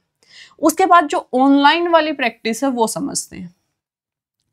ऑनलाइन प्रैक्टिस जो है वो 2 या 3 फॉर्मेट के अंदर हम करेंगे। सबसे पहली होंगी आपकी क्विजेस, दूसरे होंगे आप लोगों के सेक्शनल मॉक, और तीसरे होंगे आप लोगों के जो है फुल मॉक। क्विजेस का क्या मतलब है भाई, क्विजेस का मतलब है ये जो है ये, अब जो है कि ऑनलाइन प्रैक्टिस जो है वो कैसे करनी है वो हम समझ रहे थे, तो वो समझ लेते हैं। हमारे 3 सेक्शंस में मैंने डिवाइड कर दिया था। क्विज हम लगाएंगे, दूसरा हम सेक्शनल मॉक लगाएंगे, और तीसरा हम लगाएंगे फुल मॉक। इनकी कैसे कैसे है, क्विज जो होंगे ना, क्विज आपको हमारे प्लेटफॉर्म मेंटर 365 के भी ऊपर मिल जाएंगे, और अगर किसी प्लेटफॉर्म के ऊपर अवेलेबल है वहां से लगा सकते हो। क्विजेस का कोशिश करो कि आप चैप्टर वाइज लगाओ, चैप्टर वाइज आप क्विजेस सोल्व करो। जैसे कि आपको किसी पर्टिकुलर टॉपिक, आप कोडिंग डिकोडिंग का ही एग्जांपल ले लेते हैं। कोडिंग डिकोडिंग के अंदर आप लोगों को दिक्कत आ रही है, तो कोडिंग डिकोडिंग की 2-3 क्विज लगा लो, आप लोगों को इस टॉपिक के अंदर जो है इंप्रूवमेंट फील होना स्टार्ट हो जाएगा। अगर आपका स्कोर होने लग गया है भाई 15+ की कैटेगरी में अगर आप चले गए हो, तो डेली एक सेक्शनल मॉक लगा लो। एक सेक्शनल मॉक डेली अगर आप सोल्व कर लोगे, 1 सेक्शनल मॉक डेली, तो इससे आपको क्या होगा, जितने क्वेश्चन आपको इसके अंदर नहीं आते वो एक नोटबुक बनानी है। एरर नोटबुक के नाम से आप लोगों को बना सकते हो, किसी भी नाम से जो आपका मन करता है। एक नोटबुक ले लेनी है भाई, उसके अंदर आप लोगों को ये सारे क्वेश्चन इंक्लूड कर लेने हैं। अगर मैं दिखाऊं तो यहाँ मेरी डायरी पड़ी नहीं है, एक मोटी सी किताब ले, मतलब कॉपी ले लेना, डायरी ले लेना, और उसके अंदर 3-4 सेक्शंस बना लेना। पहले सेक्शन में मैथ्स के क्वेश्चन लिख लिए, दूसरे में आपने रीजनिंग के लिख लिए, तीसरे में आपने कंप्यूटर के लिख लिए, जीके के लिख लिए। तो जो जो क्वेश्चन जैसे आपको नहीं आते, ये आ गई मेरी डायरी, तो ये देखो इतनी मोटी सी डायरी कोई है, या कॉपी ले लो कोई मोटी सी, उसके अंदर इसको 3-4 पार्ट में डिवाइड कर दो भाई। पहले इतने जो पेपर है ना, इसके ऊपर मैं रीजनिंग के बनाऊंगा, इसके बाद मैथ्स के क्वेश्चन लिखूंगा, जीएस के लिखूंगा। समझ गए होगा आप इस चीज को। तो इसके अंदर क्या करना है, सेक्शनल मॉक के अंदर जो जो क्वेश्चन नहीं आते वो इस एरर नोटबुक में लिख लो भाई। डेली का क्या हुआ, 5 क्वेश्चन आपको नहीं आए, 5 क्वेश्चन इसके अंदर लिख लिया आपने, या उनको समझ लिया, देख लिया। इससे क्या होगा, धीरे धीरे आपके सारे क्वेश्चन कवर हो जाएंगे और ऑटोमेटिकली आप लोगों की प्रैक्टिस जो है वो हो जाएगी। उसके बाद फुल मॉक जो है, फुल मॉक भाई एक पूरा मॉक आप लगा रहे हो, तो उस टाइम के ऊपर पूरा मॉक लगाओगे तो रीजनिंग का पार्ट भी सोल्व करोगे। उस टाइम के ऊपर भी सेम चीज करनी है। जब एनालिसिस कर रहे हो, जो जो टॉपिक आपको नहीं आए, जो जो क्वेश्चन आप लोगों को नहीं आए, वो इस एरर नोटबुक के अंदर नोट कर लेने हैं और आगे बढ़ जाना है। इस एरर नोटबुक की रिवीजन जो है वो वीकली बेसिस के ऊपर आप लोगों को करनी है। उसके बाद धीरे धीरे इसको डेली बेसिस के ऊपर रिवाइज करना स्टार्ट कर देना। इतना काम अगर किसी ने रीजनिंग के अंदर कर लिया, तो रीजनिंग के अंदर 25 नंबर कहीं नहीं गए। बाई चांस एक आध क्वेश्चन फंस जाता है तो 24 नंबर बहुत आराम से रीजनिंग में बना लोगे। टोटल हमें लेने हैं भाई 75 नंबर। 24 ले लिए हमने रीजनिंग में, बचे 51 नंबर। अब 51 नंबर की और कहानी आगे रहेगी। 51 नंबर समझते हैं कहाँ से लेंगे। 51 नंबर लेने के लिए भाई हम अगले सब्जेक्ट पे बढ़ते हैं। अगला सब्जेक्ट है हमारा मैथ्स। मैथ्स कुछ स्टूडेंट्स का अच्छा होता है, वो ऑलरेडी 15 में से 15 ले लेंगे और अच्छा कर लेंगे, उनको चाहे वो इस पार्ट को ना भी देखेंगे तो भी काम चल जाएगा। अगर देख लेंगे तो कुछ एक बोनस टिप जरूर मिल जाएगी, जिसकी वजह से उनको एडवांटेज रहेगा अपने एग्जाम के अंदर। कुछ स्टूडेंट होते हैं जिनका वीक होता है मैथ, तो वीक मैथ अगर आपका है या आप अभी पढ़ना शुरू कर रहे हो, आपको नहीं पता आपका वीक है, स्ट्रॉन्ग है, क्या नहीं है, तो मैथ्स को अगर हम सिंपली देखें तो 3 ये जो पार्ट हैं इसके अंदर डिवाइड किया है मैंने मैथ्स को। इन 3 पार्ट्स के अंदर अलग अलग चीजें हैं क्या, वो समझा देती हूँ मैं आपको, क्योंकि भाई मैडम ये आपने डिवाइड तो कर दिया है क्या, ये कहानी ये समझाओ। सबसे पहले होते हैं भाई कॉन्सेप्ट। कॉन्सेप्ट कैसे करते हो, ये जितने भी टीचर्स के पेड कोर्स आपके मार्केट के अंदर अवेलेबल हैं, जितने भी यूट्यूब के ऊपर क्लासेस हैं, वहां से आप लोगों के होते हैं कॉन्सेप्ट क्लियर। वहां से आप लोगों का क्या होता है, कॉन्सेप्ट क्लियर होते हैं। ये कैसे करना होता है ये समझेंगे। उसके बाद आती है हमारी प्रैक्टिस, और उसके बाद में आती है स्पीड और एक्यूरेसी। कॉन्सेप्ट भी आ गया, प्रैक्टिस भी कर ली, लेकिन अगर टाइम के अंदर पेपर नहीं बना पाए तो कोई फायदा नहीं होगा। ये तीनों चीजों का कॉम्बिनेशन जब बनेगा तब आप लोगों के 15 में से 15 इसके अंदर आएंगे। सबसे पहले आप लोगों का जो है कॉन्सेप्ट। कॉन्सेप्ट के लिए आपको किसी टीचर का अगर पेड कोर्स आपके पास में है तो वहां से आप अपना कॉन्सेप्ट क्लियर कर सकते हो। अगर आपके पास में पेड कोर्स नहीं है तो आप किसी भी टीचर से पढ़ सकते हो। सिलेबस ऑलरेडी मैंने बता दिया है, ऑलमोस्ट अर्थमेटिक के टॉपिक आते हैं, जहां से डाउनलोड भी आप लोगों ने कर लिया होगा, टेलीग्राम से जाके डाउनलोड कर लेना।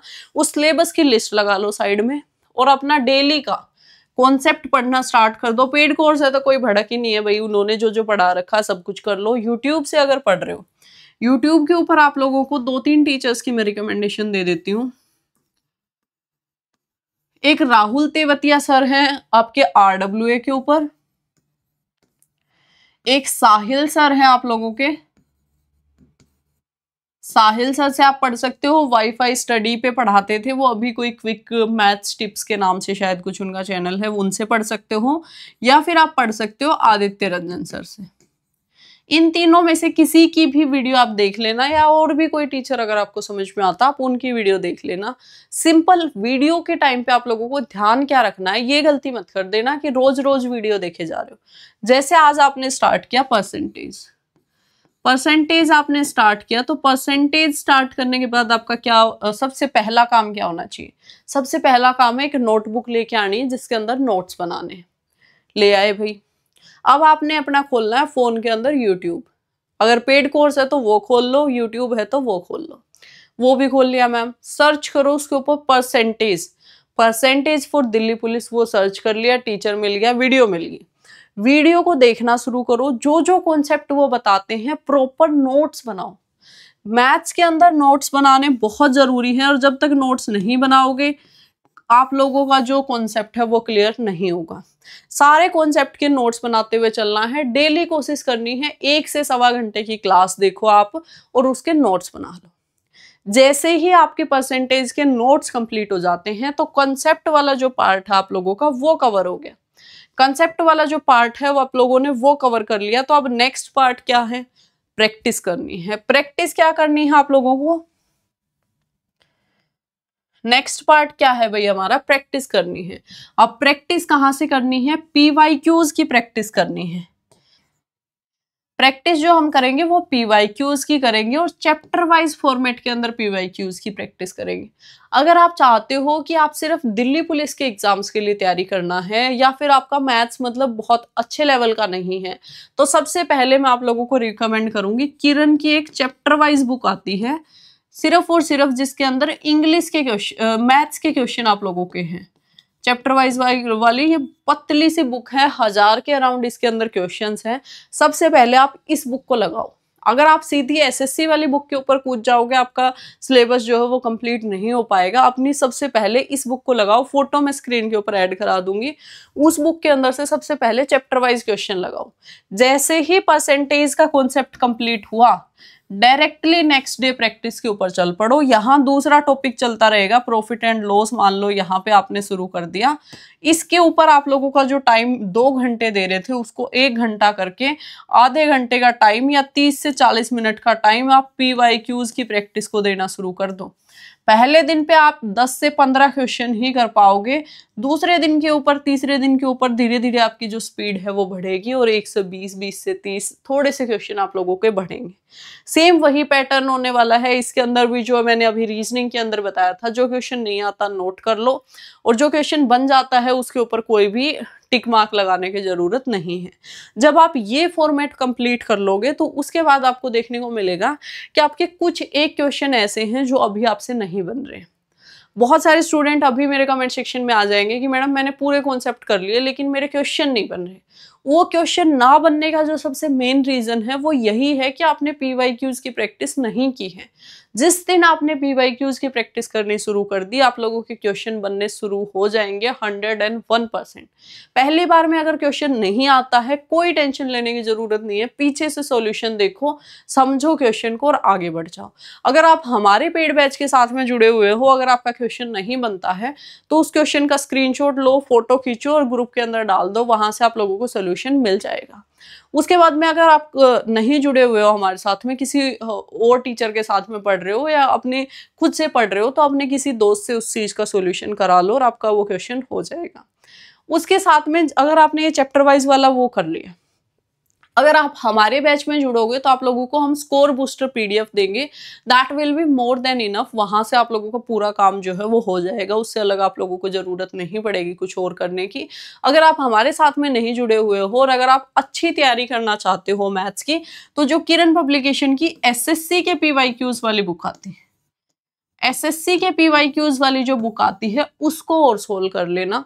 उसके अंदर से वो टॉपिक सोल्व कर लेना जो दिल्ली पुलिस के एग्जाम के अंदर आते हैं, तो एक एडिशनल एज मिल जाएगी आप लोगों को मैथ्स के अंदर अच्छा स्कोर करने के लिए। मैथ्स के अंदर अच्छा स्कोर करने के लिए भी कॉन्सेप्ट पढ़ लिए, प्रैक्टिस भी कर ली। अब आप लोगों को अगर 15 में से 15 सिक्योर करने हैं तो ये जो स्पीड एक्यूरेसी है इसके ऊपर काम करना है, और कुछ बोनस टिप्स मैं अगले पेज के ऊपर आप लोगों को दूंगी, उनके ऊपर काम करना है।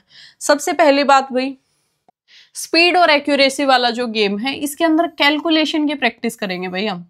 सबसे पहले हमें कैलकुलेशन की प्रैक्टिस करनी है। कैलकुलेशन की प्रैक्टिस के लिए आप खुद से भी अपनी डायरी के अंदर 21 गुणा 27 ऐसा कुछ करके ऐसे अपने डायरी के अंदर खुद से लिखो और खुद से सोल्व कर लो उनको। और उसके साथ में आप क्या कर सकते हो, अगर आप क्विजेज अटेम्प्ट कर सकते हो कहीं से, टेलीग्राम के ऊपर भी आजकल काफी सारी क्विजेज हैं, अगर हम भी अवेलेबल करा पाएंगे तो हम भी कोशिश करेंगे कि आप लोगों को या तो सीट्स अवेलेबल करा दें या क्विजेज अवेलेबल करा दें, जहां से आप लोग अपनी जो प्रैक्टिस है वो कर पाओ।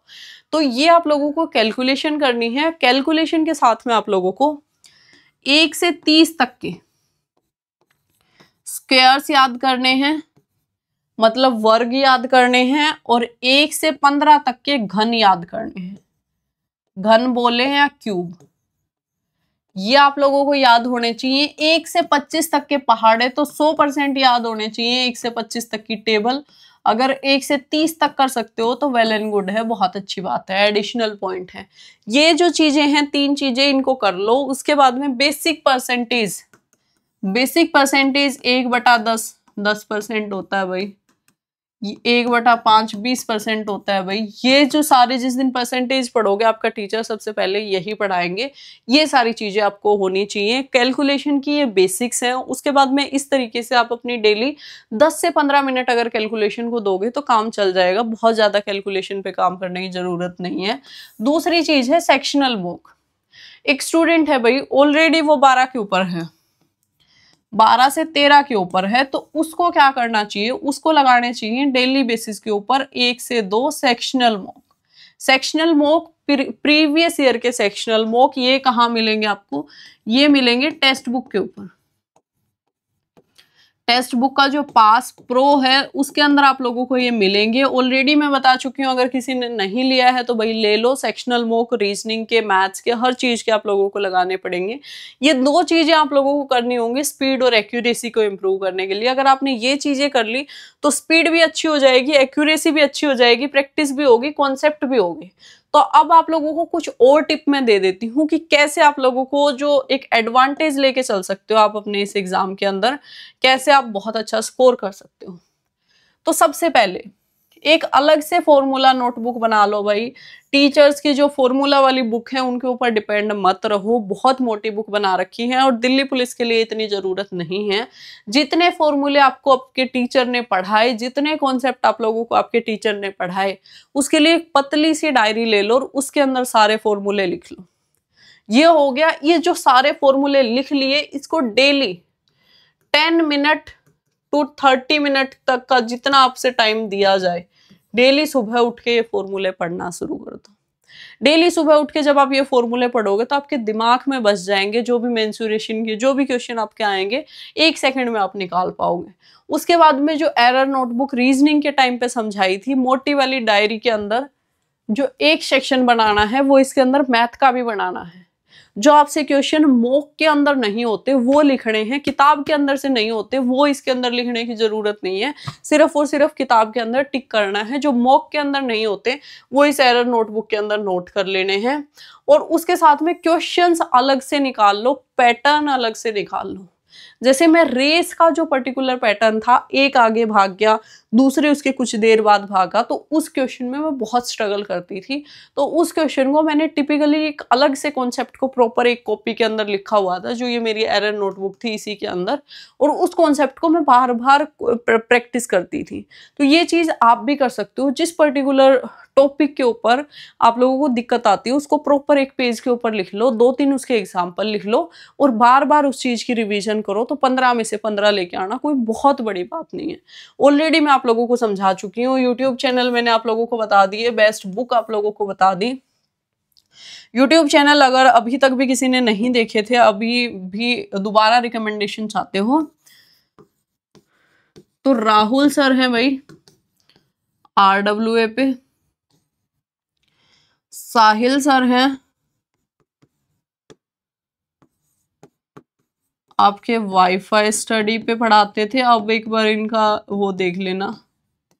और अगर और थोड़ा सा हाई लेवल का पढ़ना चाहते हो तो आदित्य रंजन सर को ट्राई कर सकते हो या फिर राकेश यादव सर को ट्राई कर सकते हो। इनके साथ में आप इन चारों टीचर्स में से दिल्ली पुलिस के मैथ के लिए ये मोर देन सफिशिएंट है। इससे ज्यादा जाने की जरूरत नहीं है।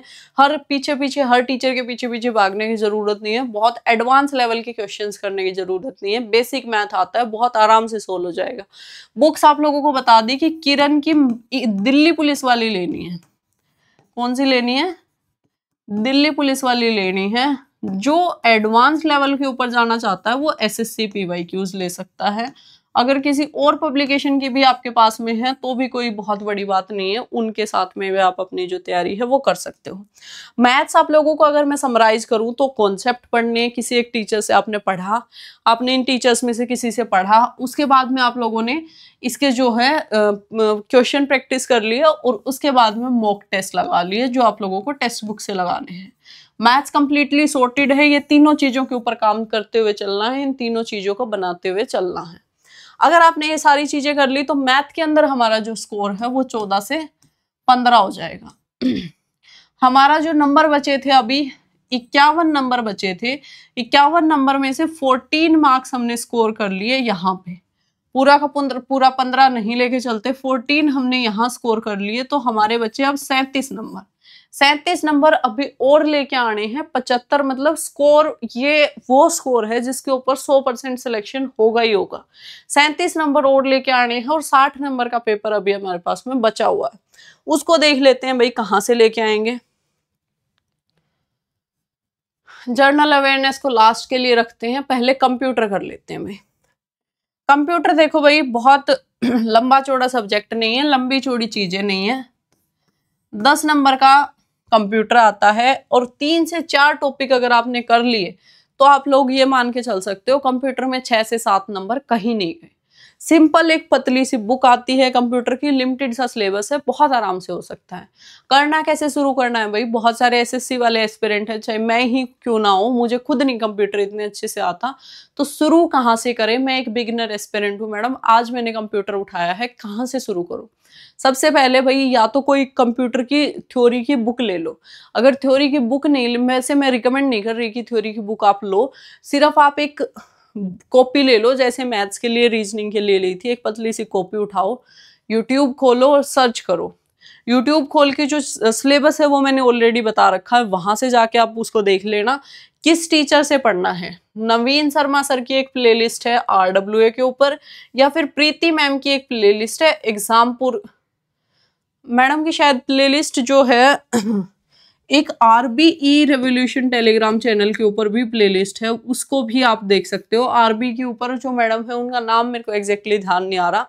RBE के ऊपर एक प्लेलिस्ट है जिसके अंदर सिर्फ और सिर्फ 20 से 30 ही 20 एक लेक्चर है सिर्फ, वहां से आप अपना कवर कर सकते हो। दोनों प्लेलिस्ट का लिंक मैं जो अपने टेलीग्राम चैनल के ऊपर डलवा रही हूँ भाई, अगर आपको नहीं मिलती है वहां से जाके आप उन प्लेलिस्ट को देख लेना और उसको सेव कर लेना अपनी जो यूट्यूब की हिस्ट्री है उसके अंदर। रोज एक टॉपिक उठाना है, वीडियो देखनी है, नोट्स बनाने। टॉपिक उठाया, वीडियो देखी, नोट्स बनाए, टॉपिक उठाया, वीडियो देखी, नोट्स बनाए। इसी पैटर्न को कंप्लीट करते हुए चलना है जब तक आपके सारे टॉपिक के नोट्स कंप्लीट नहीं हो जाते। टाइम कितना दे मैडम? 30 से 45 मिनट का टाइम देना है अगले 6 महीने तक कंटिन्यूअसली कंप्यूटर के अंदर, और 9 नंबर कहीं नहीं गए। दिन के अंदर 30 मिनट का टाइम तो आप दे सकते हो 9 नंबर के लिए, 9 नंबर कहीं नहीं गए। अगर आपने यहाँ पे 30 मिनट का टाइम अगर आपने दे दिया, 9 से 10 नंबर बहुत आराम से आप निकाल सकते हो।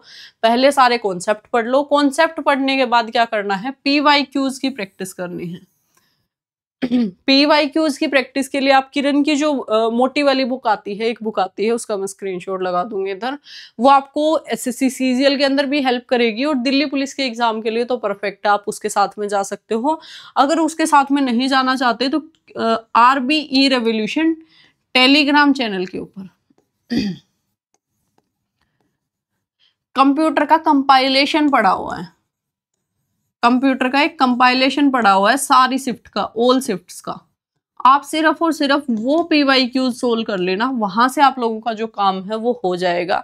अगर ये भी नहीं करना तो अभी वो मटेरियल अवेलेबल नहीं है, लेकिन बहुत जल्दी आप लोगों को हम कोशिश करेंगे। टॉप 500 क्वेश्चन की एक PDF आएगी, 1 महीने के अंदर अंदर आप मेरा टेलीग्राम चैनल जो चेक कर लेना, वहां पे मिल जाएगी आप लोगों को।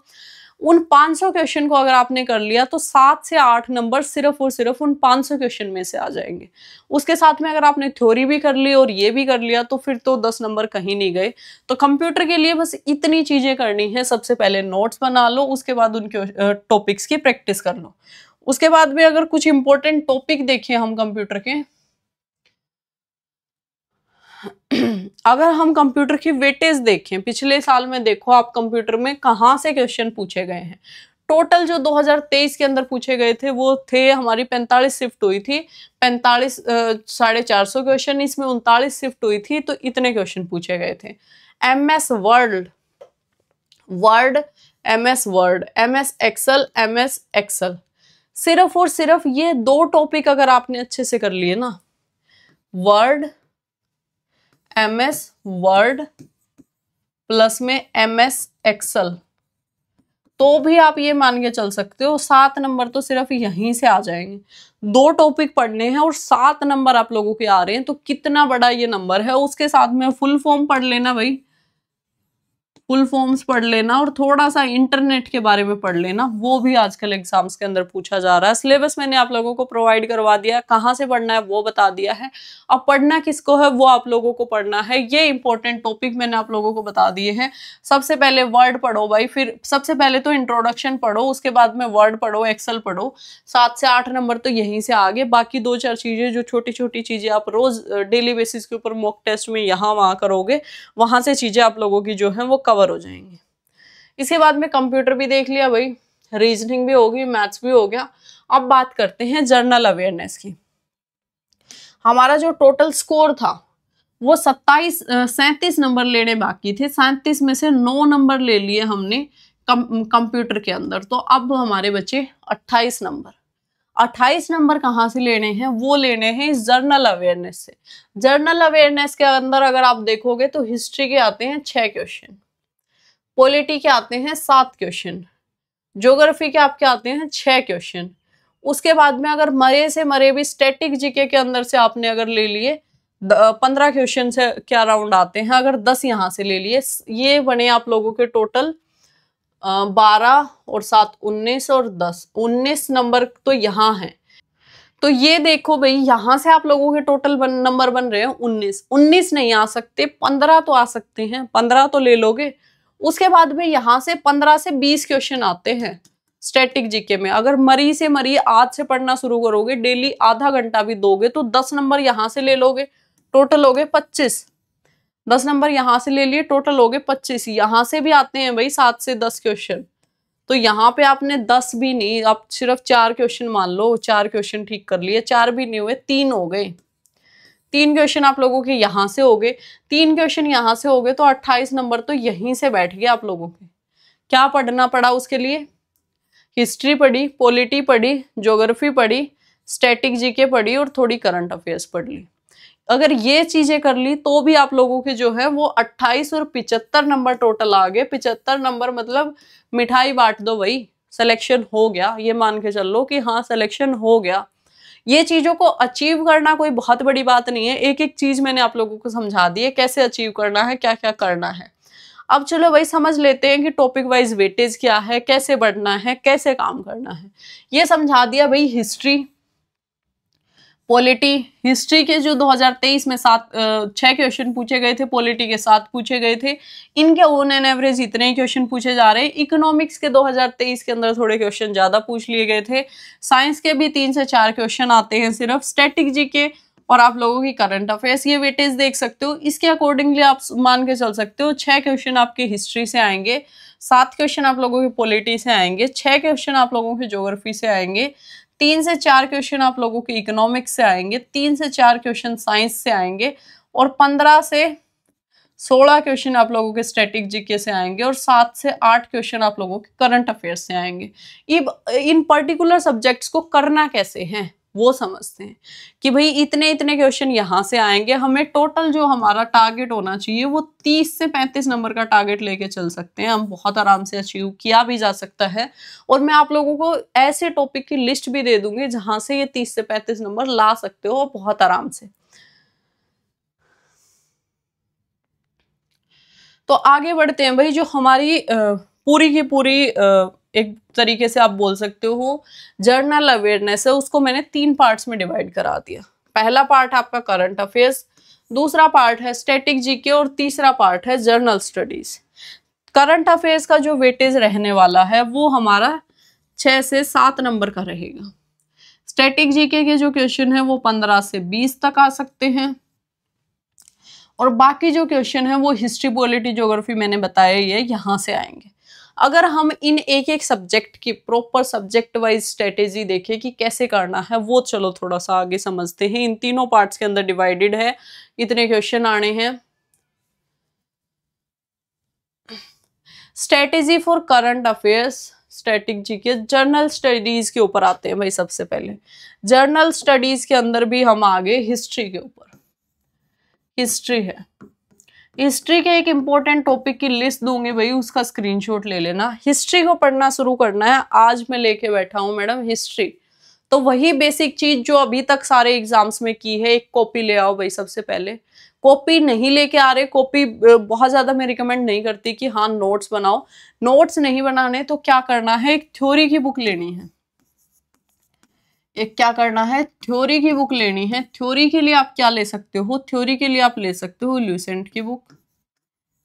लुसेंट नहीं लेना तो अरिहंत ले लो भाई। अरिहंत भी नहीं लेना तो किसी टीचर के क्लास नोट्स ले लो जिसका आपको समझ में आता है। इन तीनों में से कोई एक बुक आपके पास में होनी चाहिए। आज पढ़ने बैठ गए हिस्ट्री, कोई पर्टिकुलर टॉपिक आपने उठाया, अगर आपको जीएस पढ़ के अपनी समझ में आ जाती है, वीडियोस के ऊपर मत जाओ। अगर नहीं समझ में आती तो फिर वीडियोस के ऊपर जाना है।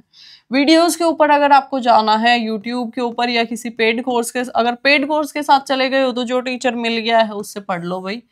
अदरवाइज अगर हिंदी मीडियम के स्टूडेंट हो, इंग्लिश मीडियम है अपना और हिंदी मीडियम है। अगर इंग्लिश मीडियम के स्टूडेंट हो तो एसएससी परमार एसएससी नाम है सर का, या एसएससी परमार, समझ गए आप, परमार एसएससी नाम है। वैसे अब दोबारा मैं टोकन नहीं लिख रही, ठीक है। और इधर है अपना crazy GK trick. Crazy GK trick और है साथ में RWA, साथ में कौन सा है RWA। इन दोनों में से किसी भी एक यूट्यूब चैनल को उठाना है। सारे यूट्यूब चैनल एक साथ उठा के नहीं चलने हैं, कंफ्यूजन हो जाएगा। सबसे पहले मान लिया आप इंग्लिश मीडियम के स्टूडेंट हो, SSC परमार SSC सर से आप पढ़ रहे हो, आपको पढ़नी है हिस्ट्री। हिस्ट्री का सबसे पहला टॉपिक है भाई इंडस वैली सिविलाइजेशन। जो टॉपिक की लिस्ट मैं आप लोगों को दूंगी, हिस्ट्री का टॉपिक है इंडस वैली, सिंधु घाटी सभ्यता। सिंधु घाटी सभ्यता, सिंधु घाटी सभ्यता आपने उठाया, बुक से पढ़ के देखो, समझ में आ रहा है, ठीक है। नहीं आ रहा, किसी भी एक टीचर की कोई एक वीडियो देख लो, इनमें से RWA पे देख लो, क्रेजी जीके ट्रिक पे देख लो, SSC परमार पे देख लो, किसी भी एक टीचर से एक वीडियो देख लो। वीडियो देखोगे आपको थोड़ा सा जिस्ट समझ में आ जाएगा। जब वीडियो देख रहे होगे, इनमें से जो भी थ्योरी की बुक है उसको खोल के बैठना है, उसमें से जो जो वो बताते हैं उसको अंडरलाइन कर लो, और जो वो एडिशनल बता देते हैं बुक के ऊपर, जैसे ये बुक है अपनी, यहाँ तक लिखा हुआ है, जो ऊपर पेज बच गया, साइड में बच गया, नीचे बच गया, कहीं पे भी एक आध जो फैक्ट बताते हैं एडिशनल, वो उसके अंदर ऐड कर लो। अदरवाइज मोस्टली चीजें आपके लूसेंट के अंदर मिल जाएंगी। तो इससे क्या होगा, बुक ही आपकी नोट्स के अंदर कन्वर्ट हो जाएगी, तो बहुत एक्स्ट्रा एफर्ट्स जो है वो आप लोगों को नहीं करने पड़ेंगे। ऐसे ही आप लोगों को हिस्ट्री करनी है, इसी तरीके से आप लोगों को पॉलिटी, ज्योग्राफी, इकोनॉमिक्स, सारे के सारे सब्जेक्ट सेम तरीके से करने हैं। अब भाई आपने थ्योरी उठाई, किसी टीचर से पढ़ लिया, थ्योरी पढ़ ली, अब आपका टॉपिक का क्या हो गया, एक बेस क्लियर हो गया। अब इसके ऊपर आपको अपर एज के ऊपर जाना है, तो दो एडिशनल चीज हैं जो आप लोगों को करनी होंगी। दो एडिशनल चीजें जो है वो मैं आपको बताती हूँ कि क्या क्या करना हो। सबसे पहले आप लोगों को करनी होगी इसकी प्रैक्टिस, और दूसरे आप लोगों को लगानी होंगी क्विज़ेस। जब ये दो चीजें और कर लोगे, उसके बाद में उस टॉपिक के ऊपर आप ये मान के चल सकते हो प्रॉपर आप लोगों की कमांड होगी। प्रैक्टिस के लिए SSC PYQs की कोई भी बुक ले लेना, फालतू में इधर उधर घूमने की जरूरत नहीं है। दिल्ली पुलिस के लिए, उसके लिए अलग से उन बुक से काम नहीं चलने वाला। GS 50 नंबर की आती है दिल्ली पुलिस के अंदर, कोई छोटी मोटी नहीं आती। SSC के सारे PYQs करने होंगे। इंडस वैली पढ़ा था भाई, आज इंडस वैली पढ़ा था, उसके पढ़ते ही उसके PYQs सोल्व कर लो। PYQs के लिए कौन सी ले सकते हो, किरण की बुक ले सकते हो PYQs की। किरण के अंदर बहुत अच्छे क्वेश्चन दे रखे हैं, आजकल इनके अंदर AI भी है, तो आप इन्हीं के क्वेश्चन से ऑनलाइन भी प्रैक्टिस कर सकते हो, जो क्विजेज वाला सेक्शन है।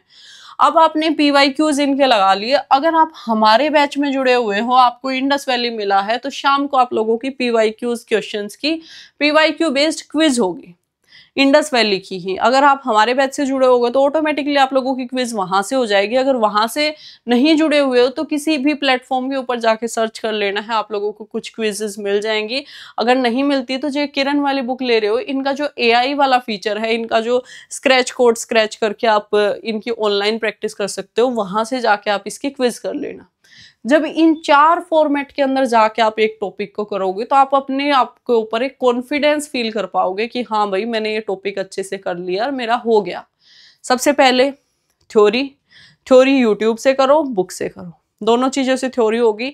PYQs प्रैक्टिस कर ली और क्विज लगा ली, टॉपिक कंप्लीट रख दो, नेक्स्ट टॉपिक उठा लो। अब टॉपिक कौन कौन से पढ़ने हैं वो लिस्ट देख लो भाई एक बार। लिस्ट के स्क्रीनशॉट ले लेना। मैं एक एक टॉपिक को डिटेल में बताने की जगह हिस्ट्री और पॉलिटी के टॉपिक हैं आप लोगों के। हिस्ट्री और पॉलिटी के अंदर सबसे पहले जो टॉपिक पढ़ना है, हड़प्पा सभ्यता पढ़नी है। अब जैनिज्म बुद्धिज्म से क्वेश्चंस आते हैं। महाजनपदा आप लोगों को पढ़ लेना है। डायनेस्टीज जितने भी हैं उनके फाउंडर्स आप लोगों को अच्छे से पढ़ने हैं। दिल्ली सल्तनत आप लोगों को बहुत अच्छे से पढ़ना है। मुगल एरा आप लोगों को अच्छे से पढ़ना है। उसके बाद इंडियन नेशनल कांग्रेस, भारतीय जो राष्ट्रीय कांग्रेस थी, उसके बारे में पढ़ना है। सोशियो रिलीजियस सोसाइटीज जैसे आत्मा समाज, सती प्रथा किसने खत्म की, इस तरीके के क्वेश्चंस बहुत आते हैं। गांधीयन एरा पढ़ना है, और उसके साथ में आप फ्रीडम फाइटर्स के बारे में पढ़ सकते हो, फ्रीडम मूवमेंट्स के बारे में पढ़ सकते हो। वो सारे इंपॉर्टेंट टॉपिक मैंने दे दिए, जहां से अगर आप ये बेसिक टॉपिक भी कवर कर लोगे तो 30 से 35 नंबर कहीं नहीं गए आप लोगों के। पॉलिटी के अंदर सबसे पहले संविधान सभा पढ़नी है भाई, fundamental right, fundamental duties, DPSP और रिट्स जितने भी आपके हैं, आर्टिकल्स पढ़ने हैं, अमेंडमेंट्स पढ़ने हैं, पार्लियामेंट पढ़नी है, वाइस प्रेसिडेंट, प्रेसिडेंट पढ़ने हैं, हाई कोर्ट पढ़ना है, नीति आयोग पढ़ना है, कुछ इंपॉर्टेंट कमेटीज आपकी हैं लुसेंट के अंदर लास्ट में दे रखी है वो पढ़नी है। इसके अंदर आपके स्केड्यूल्स, अनुसूचियां नहीं डाली, अनुसूची पढ़ लेना भाई, और संविधान के भाग ये एडिशनल ऐड कर लो। ये दोनों टॉपिक भी आप लोगों को पढ़ने हैं। ये सारे टॉपिक हिस्ट्री और पॉलिटी से आप लोगों को कवर करने हैं। उसके बाद में अगर हम नेक्स्ट टॉपिक देखते हैं, ये हमारे इकोनॉमिक्स और करंट अफेयर्स के टॉपिक यहाँ पे दे रखे हैं। इकोनॉमिक्स के अंदर हमारा 5 ईयर प्लान बहुत इंपॉर्टेंट है, स्कीम्स आप लोगों की बहुत इंपॉर्टेंट है। ये तो ये मान के चलो आप 2 से 3 क्वेश्चन या 3 से 4 क्वेश्चन सिर्फ और सिर्फ यहाँ से आ जाते हैं। नेशनल इनकम से अगर यहाँ से क्वेश्चन बनेगा तो नेशनल इनकम से क्वेश्चन बनने के चांसेस होते हैं। मॉनेटरी पॉलिसीज, आरबीआई, नाबार्ड, जब आप बुक खोलोगे सारी चीजें दिखेंगी और बहुत आराम से कर पाओगे। करंट अफेयर्स के इंपॉर्टेंट टॉपिक ये हैं भाई, आगे जब करंट अफेयर्स की स्ट्रेटेजी बताऊंगे तब बता दूंगी कैसे पढ़ना है। अवार्ड पढ़ने हैं, famous personality, government scheme, appointment और स्पोर्ट्स। ये चीजें आप लोगों को करंट अफेयर्स के अंदर पढ़नी है। इसका स्क्रीनशॉट ले लो। ये आप लोगों के टॉपिक हैं स्टैटिक जीके और ज्योग्राफी के। स्टैटिक जीके और ज्योग्राफी, स्टैटिक जीके की जब स्ट्रेटेजी बताऊंगी तब वहां पे टॉपिक यूज हो जाएंगे। अभी इनका स्क्रीनशॉट ले लो। अवार्ड्स हैं आपके, डांस फेस्टिवल्स हैं, स्पोर्ट्स हैं, सेंसस हैं, म्यूजिकल इंस्ट्रूमेंट है। ये आज के टाइम पे आप ये मान के चल सकते हो 4 स्टार 5 स्टार टॉपिक चल रहा है, जहां से क्वेश्चन बन रहे हैं। Art and culture, full form, first in India, UNESCO sites, temple, international organisation, ये इंपॉर्टेंट टॉपिक है आप लोगों के स्टैटिक जेके के। उसके बाद में अगर ज्योग्राफी की बात करें, रिवर, डैम से क्वेश्चन आते हैं, माउंटेन, छोटी छोटी पहाड़ियां कई बार पूछ ली जाती हैं, नेबरिंग कंट्रीज से क्वेश्चन आते हैं, सोलर सिस्टम आप लोगों को पढ़ना है। सबसे पहले यहीं से स्टार्ट करनी है, सोलर सिस्टम पढ़ना है। और उसके बाद में वायुमंडल आप लोगों को पढ़ना है, नेशनल पार्क देख लेना, और इन्वायरमेंट यहाँ से क्वेश्चन बन जाता है। इंपॉर्टेंट टॉपिक है, अच्छे से पढ़ते हुए चलना है इसको। ये सारे इंपॉर्टेंट टॉपिक मैंने आप लोगों को बता दिए जो जो आपके एग्जाम के अंदर आते हैं।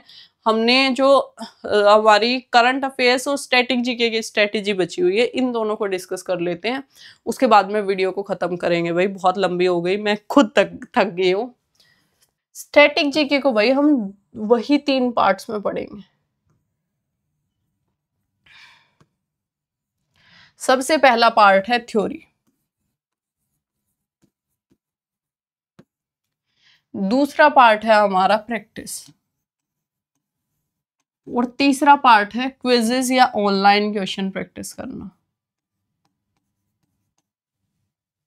थ्योरी के लिए क्या करना है, किसी भी यूट्यूब चैनल से या तो एसएससी परमार से आपको कोई टॉपिक पढ़ लेना है, या Ravi study GK, Ravi study GK,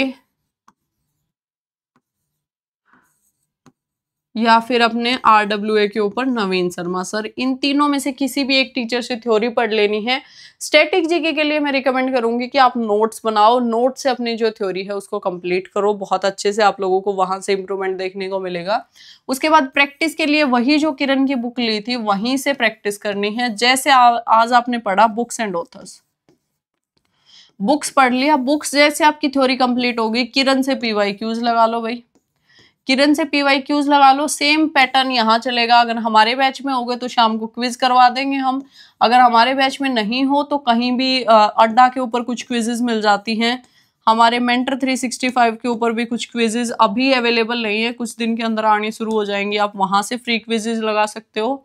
और किसी प्लेटफॉर्म के ऊपर अगर क्विज अवेलेबल है तो वहां से लगा लो। इन 3 फेजेस में जब चल के आपने स्टैटिक जीके को पढ़ा, आप लोगों को स्टैटिक जीके भी याद होनी शुरू हो जाएगी। पहले दिन से याद नहीं होगी, बिल्कुल भी टेंशन लेने की जरूरत नहीं है, बस पढ़ते चले जाओ, उससे अलग कुछ नहीं करना। कुछ याद हो ना हो, कुछ भी हो, सिर्फ और सिर्फ पढ़ते चले जाओ, इतना काम करना है पहले टाइम के ऊपर। धीरे धीरे चीजें इंप्रूव हो जाएंगी और बहुत आराम से आप लोगों को क्वेश्चन आने शुरू हो जाएंगे। स्टैटिक जीके थोड़ा डिफिकल्ट टॉपिक पड़ता है तो थोड़े से एफर्ट्स ज्यादा लगते हैं इसको पढ़ने के लिए, तो थोड़ी सी पेशेंस बना के रखना। करंट अफेयर्स भाई कितनी पुरानी पढ़नी है, कब तक की करंट अफेयर्स आती हैं, 1 साल की करंट अफेयर्स मान के चलो कि आप लोग 1 साल की करंट अफेयर्स पढ़ लेना। 1 साल की 1 ईयर की करंट अफेयर पढ़नी है। कैसी पढ़नी है? मंथली पढ़नी है, वीकली पढ़नी है, कैसी पढ़नी है? मंथली करंट अफेयर्स पढ़नी है। डेली करंट अफेयर्स की अभी रिक्वायरमेंट नहीं है। कहाँ से पढ़नी है? कहाँ से पढ़ने के लिए बहुत सारे प्लेटफॉर्म अवेलेबल है। क्रेजी जीके ट्रिक के ऊपर आती है मंथली कंपाइलेशन। रवि स्टडी के ऊपर, रवि स्टडी जीके के ऊपर आती है।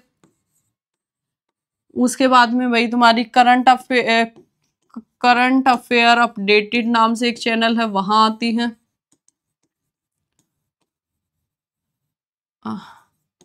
अपडेटेड। उसके बाद में वही आपके गौरव सर पढ़ाते हैं वो उत्कर्ष क्लासेस के ऊपर। उसके बाद परमार सर की भी एक वीडियो आती है मंथली कंपाइलेशन की।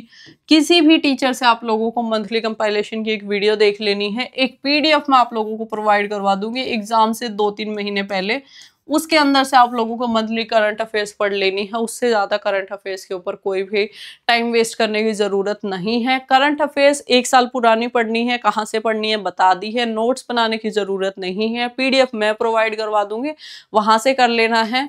जो इसके लिए क्विज अगर अवेलेबल हो पाएगी हमसे, हम करवा देंगे आप लोगों को। अगर नहीं हो पाती है तो सिर्फ और सिर्फ मॉक टेस्ट के अंदर जो क्वेश्चन आते हैं उनको पढ़ते हुए चलना है। इतना अगर आप करंट अफेयर्स में कर लोगे तो आराम से आप लोगों का जो सिलेक्शन है वो हो जाएगा। इंपॉर्टेंट टॉपिक ऑलरेडी मैं पहले वाली पीडीएफ के अंदर बता के आई हूँ आप लोगों को, कौन कौन से करंट अफेयर्स के इंपॉर्टेंट टॉपिक है, उनके ऊपर आप लोगों को फोकस करना है। अगर अभी यहाँ पे भी मैं रिमाइंड कराना चाहूँ तो sports, famous personality, important submits, उसके बाद में इम्पोर्टेंट जो भी आप लोगों की इवेंट्स हुए हैं वो आप लोगों को उसके अंदर पढ़ने हैं। डेट्स और टाइम, डेट और थीम भी पढ़ लेना, जो इम्पोर्टेंट डेज और थीम होते हैं। बाकी कुछ टॉपिक अगर इम्पोर्टेंट आएंगे तो धीरे धीरे मैं आगे भी आप लोगों को टेलीग्राम के थ्रू अपडेट करती रहूंगी। अगर आपने यहाँ तक ये वीडियो देख लिया है तो अब मैं मान के चल सकती हूँ कि सच में आप लोगों के अंदर जज्बा है, आप चाहते हो कि आप लोगों का सिलेक्शन हो।